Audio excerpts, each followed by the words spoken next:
When I looked at the invoice trembling in my hands and said, "Son, I cannot agree with this wedding of yours."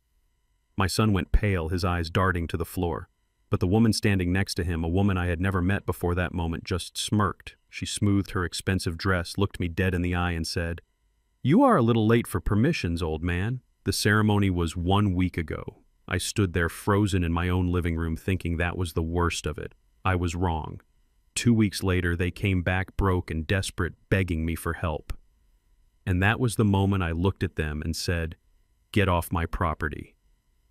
Before I tell you how I destroyed their world, you need to understand the man I was before they broke me.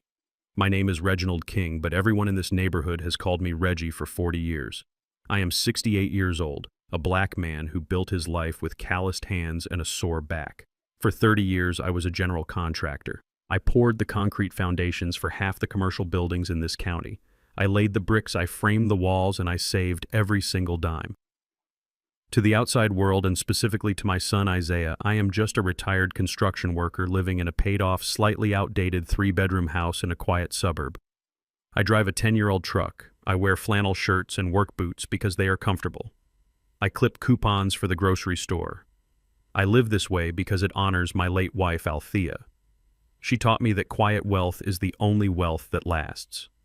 What my son Isaiah never bothered to ask, and what he certainly does not know, is that I did not just build those commercial buildings. I bought them. Through a holding company named R&A Investments, standing for Reggie and Althea, I own strip malls, apartment complexes, and office spaces across the state. But I never told Isaiah. I wanted him to build his own character. I wanted him to be a man who valued sweat equity. Clearly, I failed. It was a Tuesday afternoon when the first crack in my reality appeared.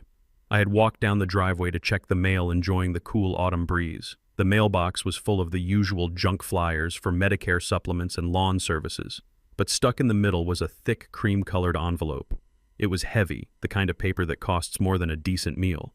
It was addressed to Mr. Isaiah King. The mailman must have made a mistake.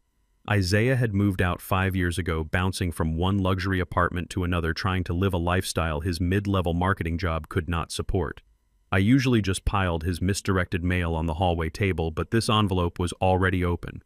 The flap had come unglued in the heat or humidity. I pulled out the paper inside. It was an invoice. The letterhead was embossed in gold leaf. The Gilded Rose Hotel and Resort. I put on my reading glasses, thinking it was perhaps a bill for a weekend getaway. My eyes scanned down to the total balance due. $25,000. My breath hitched in my throat. This was the remaining 50% deposit for a wedding reception platinum package. The date of the event was listed as 7 days ago. I stared at the paper. My hands started to shake, not from age, but from a sudden violent cocktail of confusion and hurt. A wedding. My only son, the boy I had raised after Althea, passed the boy whose tuition I had paid, whose first car I had bought, had gotten married. And he had not only failed to invite me, he had failed to tell me he was even engaged. I walked back into the house, the silence of the empty room suddenly feeling very loud. I sat in my armchair, the leather worn soft over the years, and dialed Isaiah's number. It went to voicemail. I called again. No answer. I sent a text. "Come to the house. Now. We need to discuss the invoice from the Gilded Rose." An hour later, I heard the sound of a car engine in the driveway. It wasn't the sound of a normal car. It was the aggressive purr of a high-end sports car.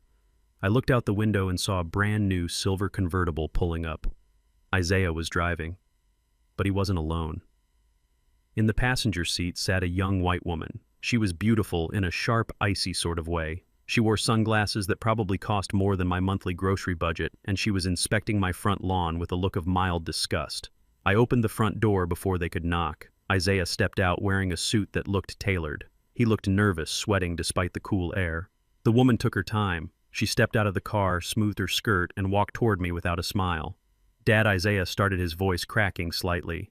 "I can explain." I held up the invoice. "Explain this, Isaiah." $25,000. For a wedding. Before Isaiah could answer, the woman stepped forward. She extended a hand, her nails manicured to perfection. "You must be Reggie. I'm Victoria." She didn't say Mr. King. She didn't say Dad. She called me Reggie like I was the help. I didn't shake her hand. I looked at Isaiah. Who is this son? This is my wife, Dad, Isaiah said, looking at his shoes. Victoria. The word wife hung in the air like smoke from a burning building. I looked at Victoria. She had a smirk playing on her lips as if she found my shock amusing. You got married? I said, my voice low, without telling me, without inviting me. Isaiah finally looked up. It happened fast, Dad. We didn't want to make a big deal out of it. Not a big deal, I snapped, shaking the invoice. $50,000 total for a party is a big deal, Isaiah. And you didn't think your father deserved to be there? Your mother would be rolling in her grave. Don't bring her into this, Victoria cut in. Her voice was sharp, dismissive. And honestly, Reggie, stop being so dramatic. We wanted a specific aesthetic for our special day. We wanted it to be elegant, modern. She looked around my porch, her eyes lingering on the peeling paint of the rocking chair and the old wind chimes Althea had loved. We didn't think you would be comfortable, she continued. My family is very traditional. They aren't used to certain cultural differences. We thought it would be better for everyone if we kept the ceremony intimate. I felt the blood rush to my face. Cultural differences. It was a polite way of saying they didn't want a black man in a work shirt ruining their perfect white wedding photos. I looked at my son. He stood there silent, letting this woman insult his father, his history, and his blood. So you are ashamed of me, I said to Isaiah. It's not that, Dad, Isaiah pleaded, though his eyes told me it was exactly that. It was just Victoria's parents paid for the first half, and they are very particular people. We didn't want any conflict. Conflict, I laughed, a dry, bitter sound. You are worried about conflict. Son, you have just started a war. Victoria sighed, a loud, exaggerated sound of boredom. Look, what's done is done. We are married. I am a king now, whether you like it or not.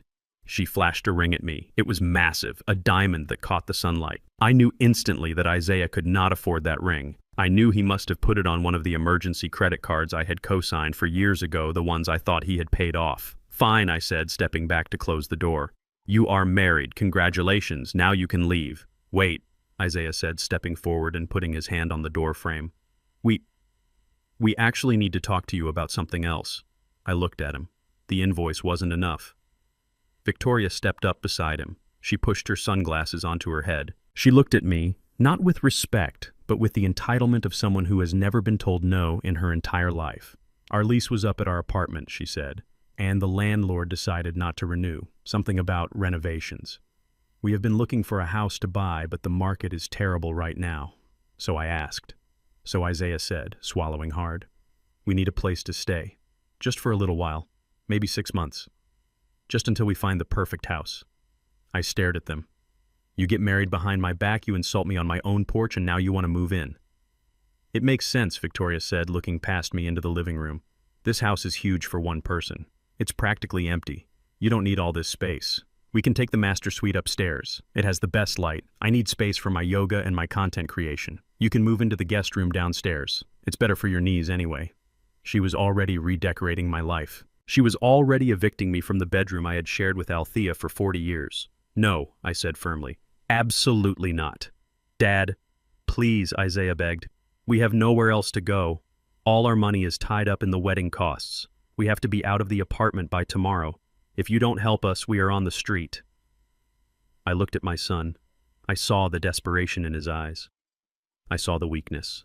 And I saw something else, fear. He was terrified of this woman. He was terrified of failing her. I thought about Althea. She would have never turned our son away, no matter how stupid he had been. She would have said, Reggie, he is still our boy. Guide him. I took a deep breath, a breath that tasted like ash. 6 months, I said. Not a day more. And you do not touch the master bedroom. That is your mother's room. You take the guest suite. Victoria wrinkled her nose. The guest suite. The one with the small bathroom. Take it or leave it, I said. Fine, she huffed. But we are going to have to make some changes. It smells like old people in here. She pushed past me, walking into my house like she owned the deed. Isaiah followed her, muttering a quick thanks, Dad, without looking me in the eye. I stood on the porch for a moment, watching the silver car in the driveway. I felt a cold knot in my stomach. I realized then that I had made a mistake. I had invited a wolf into my home because it was wearing my son's clothing. I walked inside. Victoria was already standing in the middle of the living room pointing at my old recliner. "That has to go," she told Isaiah. "It's hideous. And these curtains, Depression-era chic, is not my vibe." I walked past them straight to my study and closed the door. My hands were still shaking. I sat at my desk and pulled out a ledger. I needed to see exactly how much money I had been sending Isaiah. I needed to see the credit card statements. I picked up the phone and dialed a number I hadn't called in a long time. "Patrice," I said when the voice answered. "This is Reggie King. Yes, I know it's been a while. Listen, I need you to run a full audit on my personal transfers to Isaiah. And Patrice, get the paperwork ready for the trust. I think I'm going to need to make some changes." I hung up the phone. Outside my door, I could hear Victoria's voice echoing through the hallway. "We can paint this wall white," she was saying, "and maybe knock down that partition. Open up the space." I closed my eyes. They thought they were moving in with a helpless old retiree. They thought they could walk all over me. They didn't know that Reginald King doesn't just build foundations. He knows exactly how to demolish them too. The war for my home had just begun, and I was going to make sure they regretted every single inch they tried to take. But first, I had to let them think they had won. I had to let them get comfortable, because the higher they climbed, the harder they would fall. And I was going to enjoy watching the drop. The invasion began at 7 in the morning, not with a knock, but with the screech of wheels against my hardwood floors. I stood at the top of the stairs, watching a parade of luggage that seemed endless. 10 suitcases. Not small carry-on bags, but massive hard-shell cases that looked like they contained enough clothes for a royal expedition. Victoria stood in the foyer directing the movers she had hired with money I knew my son did not have. "Watch the paint," she snapped at a man carrying a vanity mirror. "That wall is already hideous enough without you scratching it." She did not see me, or perhaps she simply did not care. She walked through my home like a general surveying a conquered territory. Her heels clicked sharply against the wood, a sound that felt like nails being driven into my skull. By noon, the transformation of the guest suite was complete, but Victoria was not satisfied. I went into the downstairs bathroom, the one I had used for the past 5 years, because it was easier on my knees than the stairs. I reached for my toothbrush and my hand grasped empty air. The counter which had held my simple toiletries, my shaving cream, and my blood pressure medication was now covered in an arsenal of glass bottles and jars. Serums, toners, creams that cost more than my first car. I looked down. In the corner, sitting in a damp cardboard box, were my things. My toothbrush was thrown in with a bar of soap collecting lint. I walked out to the living room where Victoria was supervising the placement of a white faux fur rug over my Persian carpet. "Victoria," I said, trying to keep my voice steady. "Where are my things from the bathroom?" She didn't even turn around. "Oh, Reggie," she said breezily. "I needed the shelf space. A woman has needs, you know. Besides, that old razor of yours looked like a tetanus shot waiting to happen. You can use the half bath under the stairs. It is smaller, so it should fit your lifestyle better." The half bath was a closet. It had a sink the size of a dinner plate and no shower. She was banishing me from my own bathroom in my own house. I looked at Isaiah, who was struggling to mount a massive flat-screen television on the wall. He caught my eye and quickly looked away, pretending to focus on a screw. "This house is just so dark," Victoria complained, walking to the window and yanking open the heavy velvet curtains Althea had sewn by hand. "It feels like a time capsule. And not a good one. It screams 1990. It is giving struggle, love, and poverty chic. We need to modernize everything if I'm going to have people over. I cannot have my friends thinking I married into a family that collects dust for a living." I bit my tongue so hard I tasted copper. I grabbed my keys and walked out the back door. I needed air. I needed to get away from the smell of her expensive perfume, which was slowly choking the scent of lavender and old books that had always defined my home. I drove to the market. I spent 2 hours walking the aisles, picking out fresh vegetables, looking at the prices, doing the math in my head, not because I had to, but because the routine calmed me. It was the only thing I had left that felt normal. When I pulled back into the driveway, the sun was high in the sky. The silver convertible was still there, gleaming like an insult. I carried my grocery bags up the steps, my knees aching slightly. I opened the front door, expecting to hear the television or maybe music. Instead, I heard a sound that made my blood run cold. It was the sound of glass breaking, followed by a laugh. The sound was coming from upstairs, from the master bedroom, from Althea's room. I dropped the grocery bags. Eggs cracked and milk spilled across the floor, but I did not stop. I ran. I took the stairs 2 at a time, ignoring the pain in my joints. The door to the master bedroom was wide open. I stopped in the doorway and felt my heart shatter. The room was unrecognizable. The heavy oak 4-poster bed where my wife had slept, where she had taken her last breath, was dismantled and pushed into a corner. The walls, which had been a warm, soft cream, were being covered in bright white adhesive wallpaper. But that was not the worst of it. In the center of the room, Victoria had set up a ring light and a tripod. She was wearing tight yoga clothes, doing a stretch on a pink mat. And behind her, piled into black contractor bags like common trash, were Althea's things. Her books, her collection of vintage jazz records, the quilt she had spent 3 years stitching. "What are you doing?" I roared. The sound came from deep in my chest, a primal noise I did not know I could make.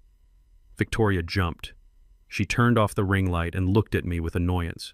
"Jesus, Reggie, do not sneak up on people. I am filming content. The lighting in here is perfect for my wellness brand." I walked past her to the black bags. I looked inside. There, right on top, was a framed photograph of Althea and me from our 25th anniversary.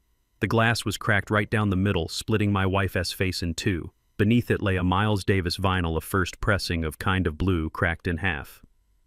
"You threw them away," I whispered. My hands were trembling as I reached into the bag. "You threw her away." "It is just clutter," Reggie, Victoria said, rolling her eyes. "Look at this stuff. It is old. It smells musty. Nobody listens to records anymore. And those quilts, they are dust magnets. I need a clean aesthetic. Minimalist. Zen. I cannot have all this junk in my background." Junk. I stood up, holding the broken picture frame. "This is my life. This is my wife. I told you specifically, do not touch this room." Isaiah appeared in the doorway. He was holding a box of Althea's clothes. He looked at me, then at Victoria, then at the floor. "Dad, come on," he said, his voice weak. "Victoria needs a space to work. This room has the best natural light. Mom is gone, Dad. She does not need the room anymore. You have to stop holding on to the past. It is unhealthy. Unhealthy."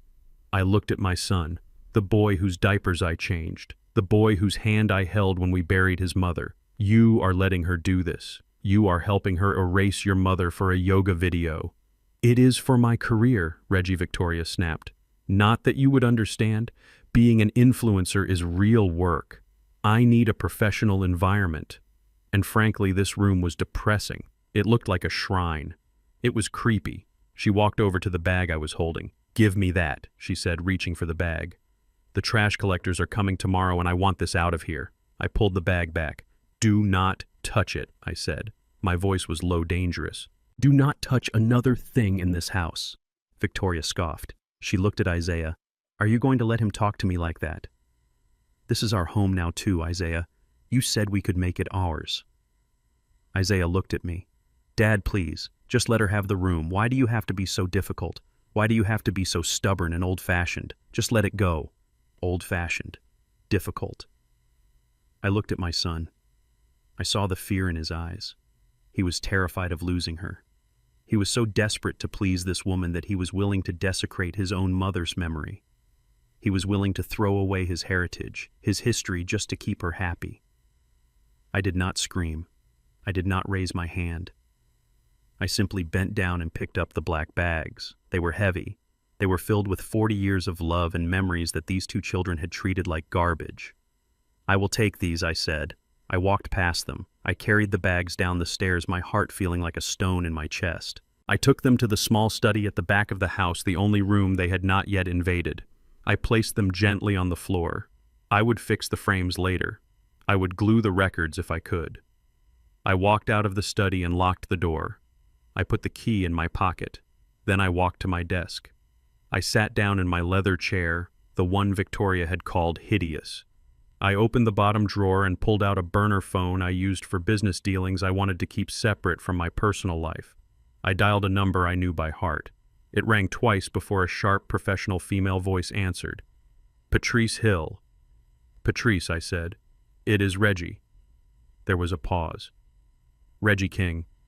I have not heard from you in months. Is everything all right?" No, I said, staring at the locked door of my study. No, Patrice, everything is not all right. I need a favor, I said. And I need it done immediately. Name it, she said. Her voice shifted. She heard the steel in my tone. I need a full forensic audit, I said. On my son. On Isaiah. Patrice was silent for a moment. Isaiah.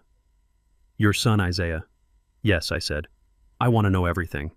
I want to know his credit score. I want to know his debts. I want to know exactly where every dime I have sent him for the last 5 years has gone. I want to see his bank statements. I want to know who holds the note on that silver car in my driveway. Reggie, Patrice said slowly. This is extreme. Did something happen? He brought a stranger into my house, I said, and they just tried to throw Althea in the trash.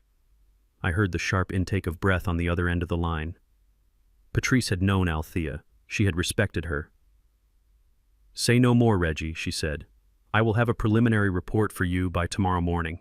Do you want me to freeze the trust transfers? Not yet, I said. Not yet. Let them think the water is still flowing. I want to see how deep they swim before I pull the plug. I hung up the phone. Upstairs I could hear music thumping, bass heavy and loud, and Victoria was starting her workout. I could hear Isaiah laughing a nervous, high-pitched sound. They thought they had won. They thought they had bullied a sad old man into submission. They thought they had taken over. I sat back in my chair and looked at the photo of Althea on my desk.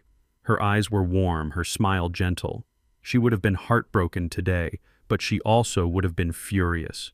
They won a war, Althea, I whispered to the empty room. They want to play games with our legacy. I stood up and walked to the window, looking out at the overgrown rose garden Althea had loved so much. They have no idea, I said. They have absolutely no idea who they are dealing with. I was not just a retired contractor. I was the man who owned the building Isaiah S. Company rented. I was the silent partner in the dealership where he bought his car. I was the name on the deed of the land where Victoria S.'s favorite coffee shop stood. I had built this town, and I could tear their little lives apart brick by brick. The occupation had begun. But the resistance started now, and unlike them, I did not need to shout. I did not need ring lights or hashtags. I had patience. I had power. And I had the one thing they lacked completely. I had the receipts. I unlocked the study door and walked out into the hallway. The bass from upstairs was vibrating the pictures on the walls. I straightened a frame that had gone crooked. Enjoy the music, I thought. Dance while you can. Because the music is about to stop. And when it does, you are going to find out that you do not have a chair to sit on. Not in my house. Not anymore. Friday arrived like a storm front dragging heavy humidity and the smell of expensive catering into my living room. I was in the kitchen brewing my morning coffee when Victoria swanned in. She was wearing a silk robe that dragged on the floor and holding a clipboard like she was organizing a military coup. Reggie, she said without looking up from her list. We need to talk about tonight. I took a sip of my coffee. Tonight was the housewarming party, or as she called it, the introduction to society. She had invited 20 of her friends from her old life, people I assumed were just like her, wealthy, white, and utterly convinced of their own superiority. What about tonight, I asked. Victoria finally looked at me. She chewed her lip, a nervous habit I had started to notice whenever she was about to ask for something particularly outrageous. My friends are coming, she said. People from Greenwich, people from the club. They are particular. They are not used to seeing extended family living arrangements. It confuses them. I set my mug down on the counter.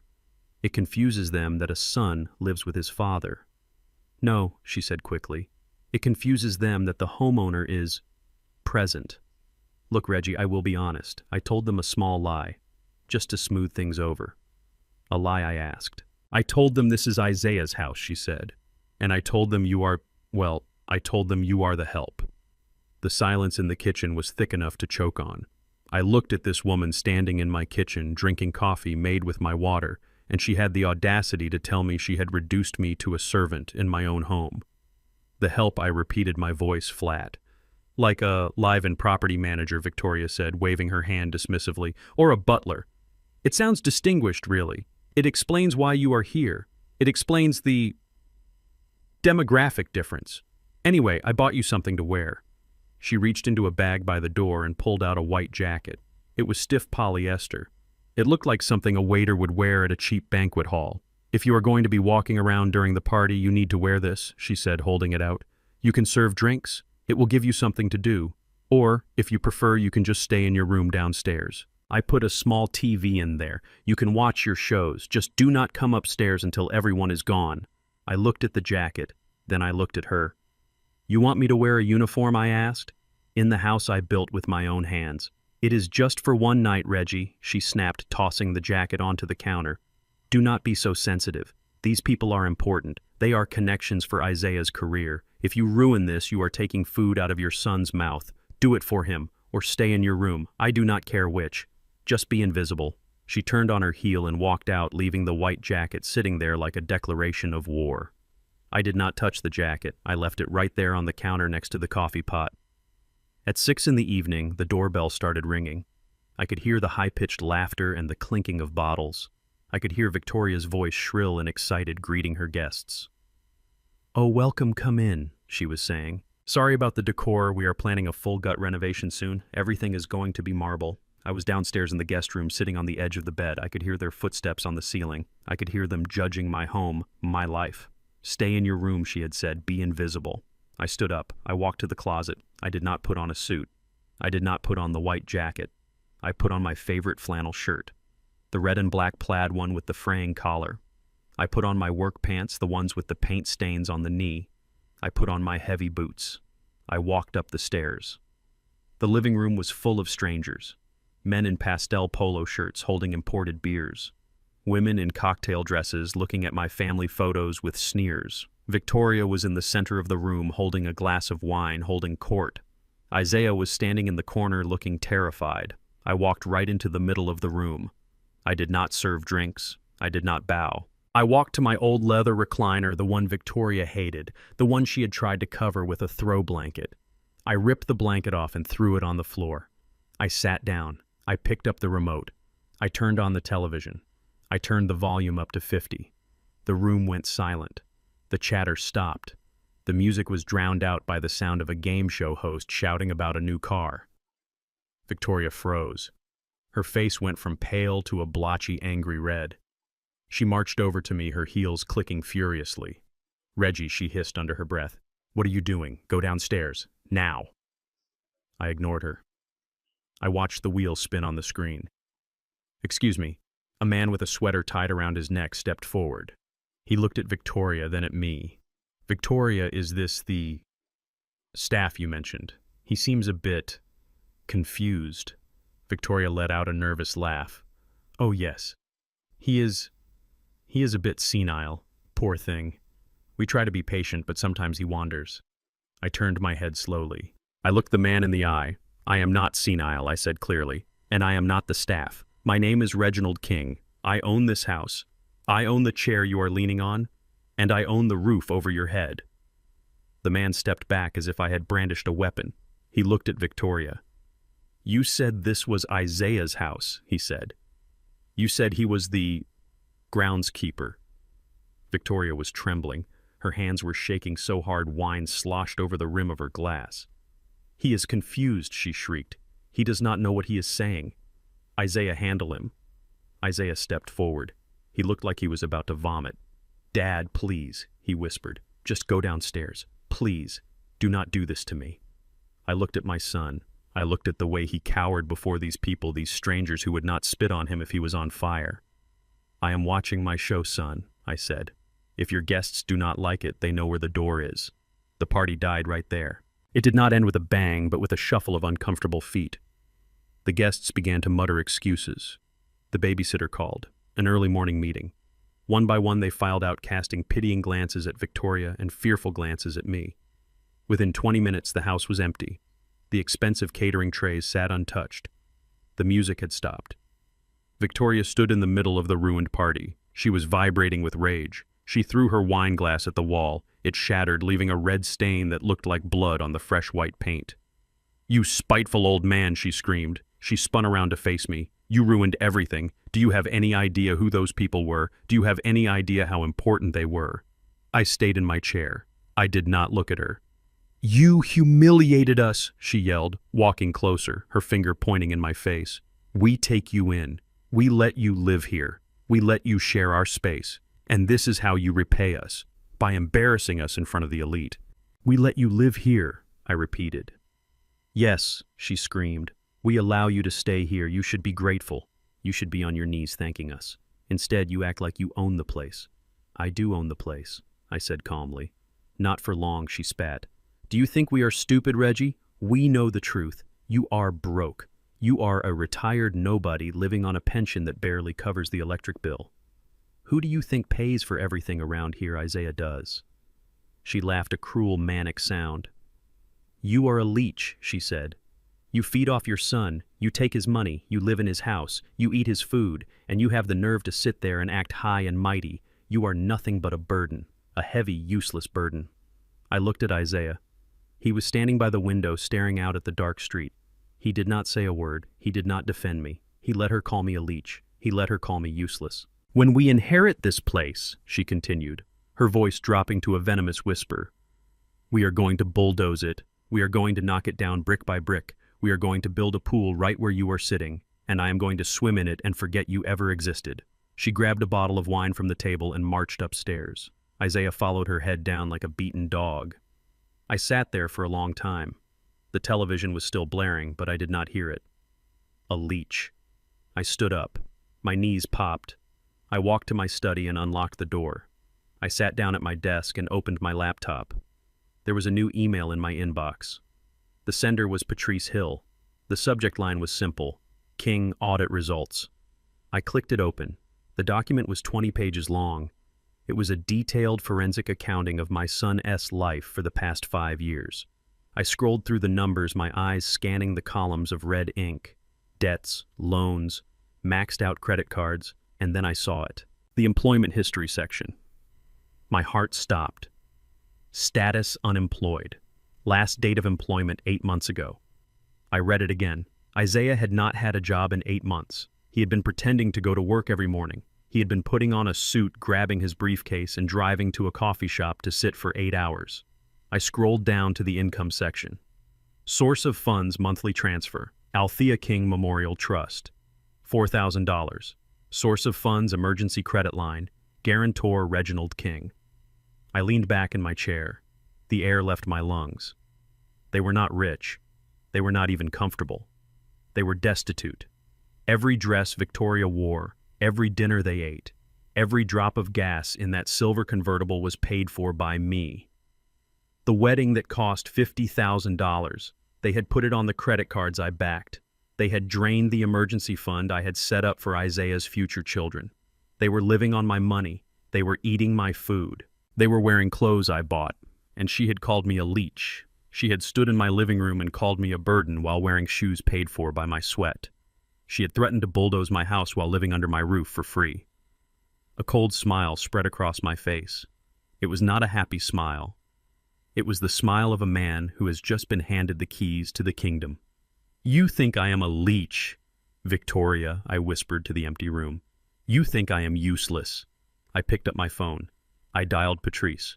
Reggie, she answered on the first ring. Did you see it? I saw it, I said. He is drowning, Reggie, she said softly. He has nothing. He is over $200,000 in debt. The only thing keeping him afloat is you. That trust transfer and those credit cards are his life support. Pull the plug, I said. Reggie, are you sure? Patrice asked. If we cut him off, he will crash. Hard. That is the point, I said. I want it all gone, Patrice. Cancel the monthly transfer, freeze the trust. And the credit cards, report them as compromised. Shut them down tonight. It will be done, she said. And Patrice, I added, who holds the lease on that silver car? You do, she said. Well, R&A Investments does. You co-signed through the company 4 years ago. Repossess it, I said. Tonight, she asked. Tonight, I said. I want it gone before breakfast. I hung up the phone. I closed the laptop. I walked out of the study and went to the kitchen. I picked up the white waiter jacket Victoria had left on the counter. I held it up, looking at the cheap fabric. I walked to the trash can and dropped it in. Then I went to my room, the small guest room they had forced me into. I lay down on the narrow bed. Upstairs I could hear them arguing, muffled shouts, the sound of something being thrown. They were stressed. They were angry. They had no idea that the real storm was just beginning. Tomorrow morning, when Victoria tried to buy her $5 latte, she was going to find out what it really felt like to be broke. Tomorrow morning, when Isaiah walked out to drive his fancy car, he was going to find an empty driveway. Leach. I closed my eyes. Okay, son, I thought. Okay, Victoria, you want to see who brings the food to the table? Let us see how you eat when the table is gone. Let us see how you survive when the invisible hand you bit finally stops feeding you. I slept soundly that night. The kind of deep, restful sleep that comes from knowing you have finally made the right decision. The kind of sleep that comes before a battle you know you are going to win. Saturday morning started with the chirping of birds and the vibration of my phone notifying me of an attempted transaction. It was a push notification from the credit card company, the one I had allowed Isaiah to use for emergencies since he was in college. The notification read, "Declined. Amount $8,000. Location Lux, living interiors." I sat on my front porch, rocking slowly in my chair, and took a sip of my black coffee. I could almost see the scene unfolding across town. I knew exactly what was happening because I knew Victoria. She had spent the last 2 days complaining about my furniture, calling my leather recliner a monstrosity and my dining table a piece of firewood. She had left the house an hour ago with Isaiah towing behind her, promising to bring this house into the 21st century.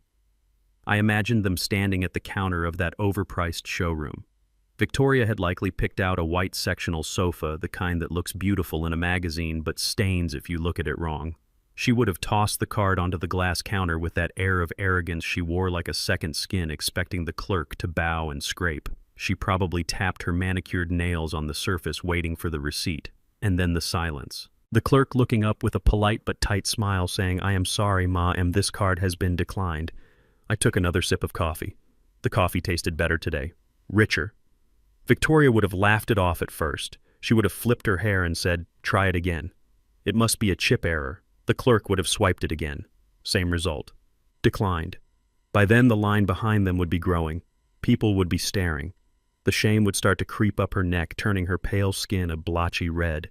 She would have turned to Isaiah, snapping her fingers, demanding his card. Isaiah would have pulled out his wallet, his hands shaking, because deep down he knew he lived on a lifeline I provided. He would have handed over his debit card, the one linked to the account where I deposited his monthly allowance from the Althea King Memorial Trust. Declined. Insufficient funds. I checked my phone again. Another notification. Attempted charge $5 at a coffee shop. Declined. She had tried to buy a latte to soothe her nerves, and even that had been denied. They were stranded in a luxury furniture store with negative balances and a mountain of pride that had just crumbled into dust. 20 minutes later, the silver convertible came screeching into the driveway. It took the turn so fast the tires left black marks on the pavement. I did not move.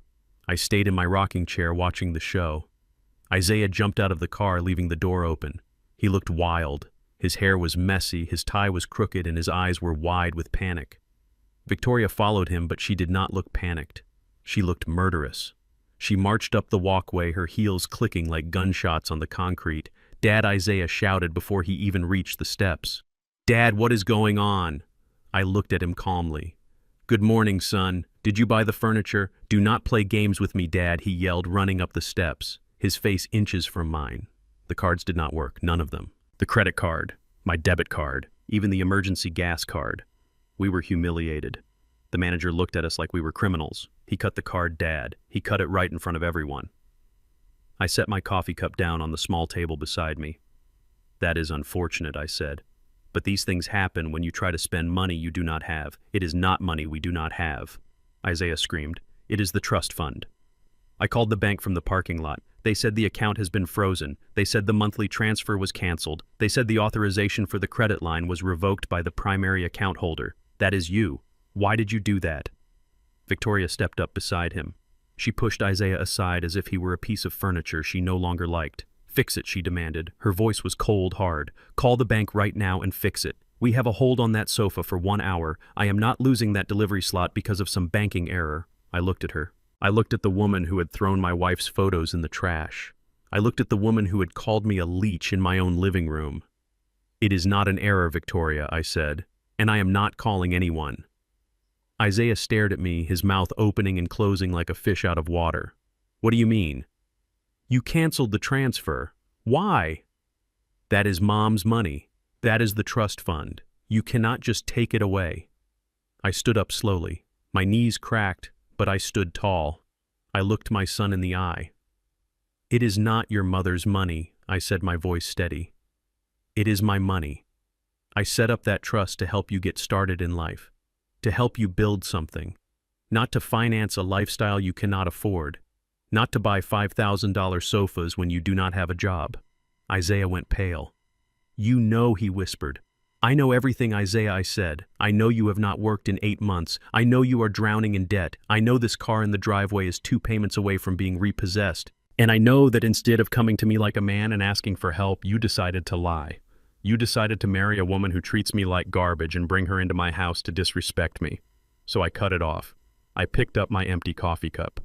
"I am done funding your fantasy, son. The well is dry." Victoria let out a shrill laugh. It sounded like glass breaking. "This is a joke, right? You are punishing us because I moved some furniture around. You are throwing a tantrum because I wanted to update this dump." I looked at her. "You called me a leech, Victoria. You stood in my house and called me a burden. You said Isaiah paid for everything. Well, now is your chance to prove it." I gestured to the driveway. "You are a wealthy woman, aren't you? You come from money. Your family is elite.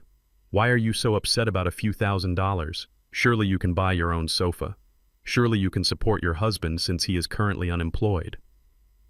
Victoria's face twisted. Her beauty dissolved, leaving something ugly and snarling underneath. "My money is tied up in investments," she spat. "You do not understand how wealth works. You cannot just liquidate assets for a sofa." I chuckled. "Is that so? Or is it that you are just as broke as he is?" "How dare you!" she screamed, stepping forward, her hand raising as if she might strike me again. But this time I did not flinch.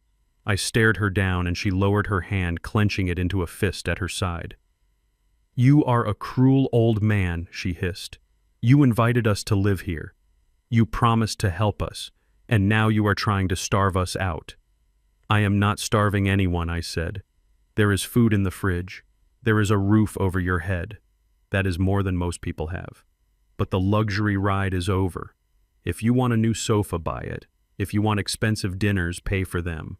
If you want gas for that car, earn it." Isaiah looked at me, tears welling in his eyes. "Dad, please. You do not understand.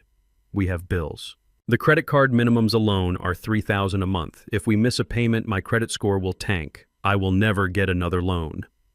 "Then get a job," I said. "Pick up a shovel, work at a fast food joint. Do what you have to do. That is what a man does, Isaiah. A man does not live off his retired father and let his wife insult him." Isaiah looked at the ground. He looked defeated. He looked small. But Victoria was not defeated. She was calculating. I could see the gears turning behind her eyes. She looked at the house. She looked at the neighborhood. She looked at me. "Fine," she said, her voice dropping to a low, venomous tone. "You want to play hardball, Reggie? We can play hardball." She walked over to Isaiah and grabbed his arm, pulling him upright. "Listen to me, old man," she said, pointing a finger at my chest. "You think you hold all the cards because you control the bank account, but you are forgetting something very important." "What is that?" I asked. "This house," she said. "This house is an asset, a valuable one, and Isaiah is your only son, your only heir." She took a step closer, invading my personal space. "You are getting old, Reggie. We have all noticed it. You are forgetting things. You are becoming irrational, paranoid, aggressive." I narrowed my eyes. "What are you talking about?" "I am talking about your mental state," she said, a cruel smile playing on her lips. "It is deteriorating, fast. Just look at you, cutting off your only child, hoarding money, living in squalor. These are signs of dementia." She looked at Isaiah. "Isn't that right, Isaiah? Your father has been acting strange lately. Hasn't he confused? Angry?" Isaiah looked at her, then at me. He looked terrified, but he did not say no. "If you are not capable of managing your own affairs," she continued, her voice silky with threat, "then the state will appoint someone who can. A guardian. And since Isaiah is your next of kin, that guardian will be him." My blood ran cold. They were not just threatening to leave. They were threatening to take over. They were threatening to declare me incompetent, to strip me of my rights, to lock me away so they could get their hands on my assets. "You would not dare," I whispered. "Try me," she said. "Open that account back up, Reggie. Restore the transfer. Pay off the credit cards. Or so help me, God, I will have you in a nursing home so fast your head will spin."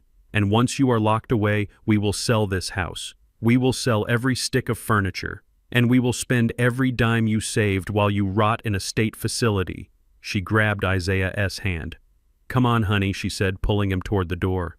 "Let us go inside. Your father needs to rest. He is clearly having an episode." They walked past me into the house. Isaiah would not meet my eyes.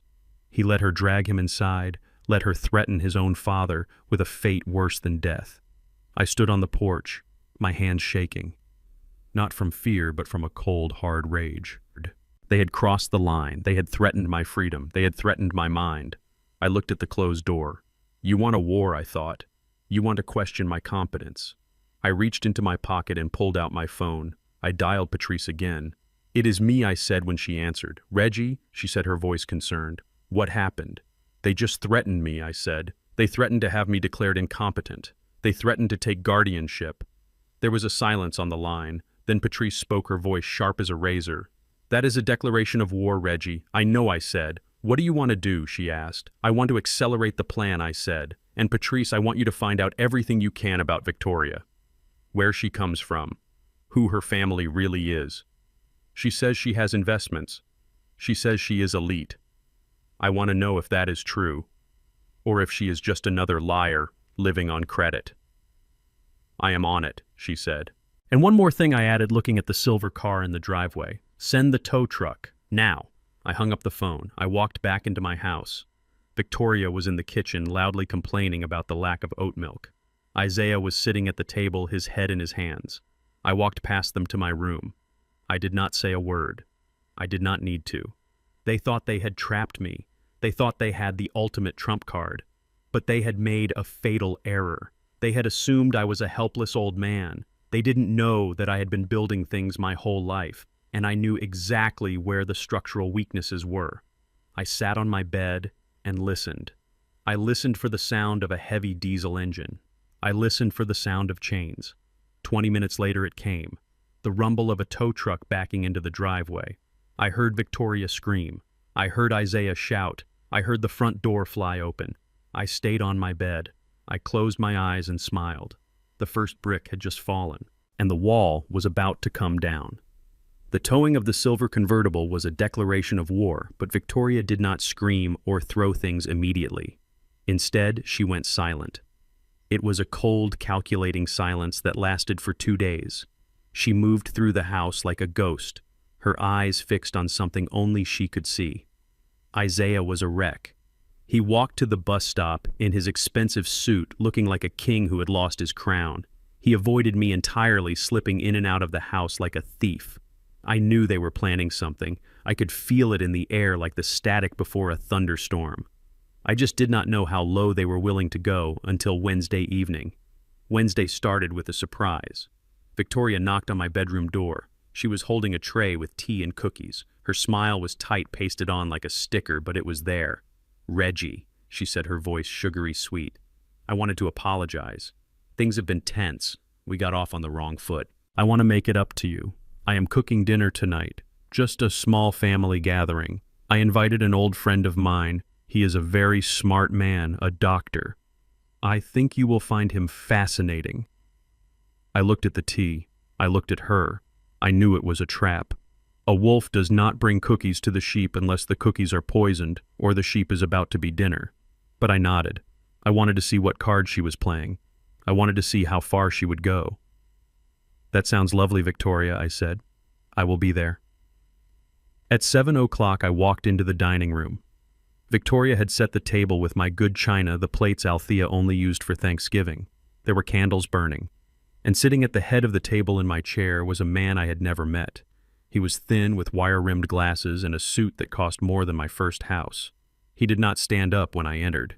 He just watched me over the rim of his wine glass like he was studying a specimen in a jar. "Reggie," Victoria chirped, pulling out a chair for me. Not the head of the table, but the side. "The spot for the children. This is Dr. Eris Thorne. He is a dear friend from the club. He specializes in geriatric psychology." I sat down. Geriatric psychology. The trap was not subtle. It was a bear trap sitting right in the middle of the mashed potatoes. Dr. Thorne smiled. It was a smile that did not reach his eyes. Please call me Ares, he said. Victoria has told me so much about you. She says you have had a difficult time lately. Adjusting to new living arrangements can be very stressful for the elderly. Confusion is quite common. I unfolded my napkin. I am not confused. Dr. Thorne, I said, I know exactly where I am, and I know exactly who owns this table you are sitting at. Thorne chuckled, a dry, condescending sound. Of course you do, Reggie. Aggression is often the first defense mechanism when the mind starts to slip. Tell me, have you been feeling angry lately? Do you feel like people are stealing from you? I looked at Isaiah. He was staring at his plate, cutting his meat into tiny pieces. He knew what this was. He knew they were setting me up. He knew they were trying to paint me as paranoid and aggressive to build a case for incompetence, and he was saying nothing. I am not paranoid, I said, taking a sip of water. I am observant. There is a difference. Victoria poured more wine for the doctor. Reggie has been having these episodes, Ares, she said, her voice dripping with fake concern. He forgets things. He thinks he sees things. Just the other day he thought he saw a tow truck take our car away. He got very agitated. He started shouting about debts and loans that do not exist. I gripped my fork. The tow truck was real, Victoria. The neighbors saw it. The driver saw it. You saw it. Thorne pulled a small notebook from his pocket and made a note. Hallucinations grounded in reality, he muttered. Fascinating. And does he often forget basic hygiene, Victoria? I notice a distinct odor. I froze. I had showered an hour ago. I was wearing a crisp, clean shirt. I smelled of soap and Old Spice just like I had for 40 years. He refuses to let us help him in the bathroom, Victoria whispered, leaning in as if sharing a shameful secret. We try to be patient, but sometimes he has accidents. He hides his soiled clothes in the closet. It is heartbreaking, really. It was a lie. A filthy, disgusting lie designed to strip me of my dignity, designed to make me look like an animal. I looked at Isaiah again. Son, I said, my voice steady, are you going to let her say that? You know that is not true. Isaiah looked up. His eyes were wet. He looked at Victoria, then at the doctor. Then he looked at me. Dad, he said, his voice shaking, you do forget sometimes. It is okay. We just want to help you. The betrayal hit me harder than any physical blow. My son, my flesh and blood, was gaslighting me. He was rewriting reality to please his wife. He was helping them put me in a cage. I felt a flash of pure white-hot rage. I wanted to flip the table. I wanted to scream. But then I saw it. Victoria S.'s phone was propped up against the flower vase in the center of the table. The camera lens was facing me. A tiny red light was blinking. She was recording. She wanted me to explode. She wanted me to scream and throw things so she could show a judge. Look, Your Honor. Look how violent he is. Look how dangerous. He needs to be put away. I took a deep breath. I forced my muscles to relax. I forced my face into a mask of confusion. I leaned back in my chair. I let my mouth hang open slightly. I let my hand tremble as I reached for my water glass. Maybe you are right, I mumbled, my voice slurring just a little. Maybe I am forgetting. Sometimes I do not know what day it is. Is it Sunday? Victoria S.'s eyes lit up. She exchanged a triumphant look with Thorne. It is Wednesday. Reggie Thorne said, his voice taking on a soothing, hypnotic tone. Tell me, Reggie, do you ever hear voices? Do you ever feel like you need to hurt yourself or others? I looked down at the table. Sometimes I said softly. Sometimes I hear voices. Thorne leaned forward, eager. What do they say, Reggie? They say, I said, slowly raising my head. They say that Dr. Ares Thorne is currently under investigation by the State Medical Board for insurance fraud. The room went dead silent. The only sound was the ticking of the grandfather clock in the hall. Thorne froze. His fork hovered halfway to his mouth. What did you say? He whispered. I sat up straight. The tremor in my hand vanished. The confusion in my eyes cleared. I looked him dead in the face. I said, I hear voices. I continued, my voice strong and clear. And they also tell me that in 2019 you settled a lawsuit out of court. A patient named Sarah Miller. Her family sued you for overprescribing sedatives to facilitate a change in her will. The settlement was sealed, but the case number was 492-B right here in this county. Thorne's face went from pale to a sickly shade of green. He dropped his fork. It clattered loudly against the china. Victoria looked between us, her mouth open. What is he talking about, Ares? He is crazy. He is making this up. I am not making anything up, I said. I pulled my phone from my pocket. I opened the email Patrice had sent me that afternoon. She had done her job well. She had dug deep. I also hear, I said, scrolling through the document, that your license is currently on probation. Something about an inappropriate relationship with a patient at the Golden Oak nursing facility. Is that true, doctor? Thorne stood up so fast his chair tipped over backward. Who are you? He demanded, his voice cracking. How do you know that? I am the man whose house you are sitting in, I said. I am the man you are trying to frame, and I am the man who is going to send this file to the district attorney if you do not walk out that door in the next 30 seconds. Thorne looked at Victoria. You said he was senile. You said he was a confused old contractor. You did not tell me he had resources. He is, Victoria screamed, standing up. He is lying. He is just guessing. Eris, sit down. Finish the evaluation. We need that signature. I cannot do this, Thorne stammered, backing away from the table. I cannot be involved in this. If he knows about Sarah, I am out. I am done. Do not call me again, Victoria. He turned and ran. He did not walk, he ran. He grabbed his coat from the rack and bolted out the front door, leaving it wide open to the night air. I looked at the open door, then back at the table. Victoria was standing there, shaking with rage. Her perfect plan, her dinner party ambush, had just blown up in her face. Isaiah was staring at me with a look of pure shock. Dad, how did you? How? I looked at my son. I looked at the man who had sat there and agreed that I smelled bad. You picked the wrong side, son, I said quietly. Victoria snatched her phone from the table. She stopped the recording. You think you are so smart? She hissed. You think because you scared off one doctor you have won. You have won nothing. This just proves you are dangerous. You threatened a medical professional. I have it on video. You have a video of me reading public records, I said. Show that to a judge, Victoria. See what happens. See who ends up in handcuffs. She glared at me, hate radiating off her in waves. You are going to regret this, she said. You are going to wish you were senile. Because what I am going to do next, you will not see it coming. She stormed out of the room, headed for the stairs. Isaiah stood up slowly. Dad, I didn't mean... Save it, I said. I picked up my wine glass and took a sip. It was good wine, expensive, paid for with my money. Clean up this mess, I said, gesturing to the table. And Isaiah washed the dishes by hand. The dishwasher uses too much electricity, and since you are not paying the bill, we need to economize. He stood there for a moment, looking like he wanted to argue, looking like he wanted to beg, but then he looked at my face. He saw the stone wall I had built around my heart. He picked up the plates. I walked to my room downstairs. I locked the door. I sat on my bed and let out a breath I felt like I had been holding for an hour. My hands were shaking now, not from age, but from adrenaline. That had been close, too close. If Patrice hadn't sent that file an hour before dinner, if I hadn't read it immediately, Thorne might have succeeded. He might have signed a paper that locked me away forever. They were desperate, and desperate people are dangerous. I knew this wasn't over. The doctor was just the first attempt. Victoria would not stop. She needed my money. She needed my house. And she needed me gone. I needed to move faster. I needed to secure the assets. I needed to make sure that even if they managed to put me away, they would get nothing. I took out my phone and texted Patrice. Phase 1 complete.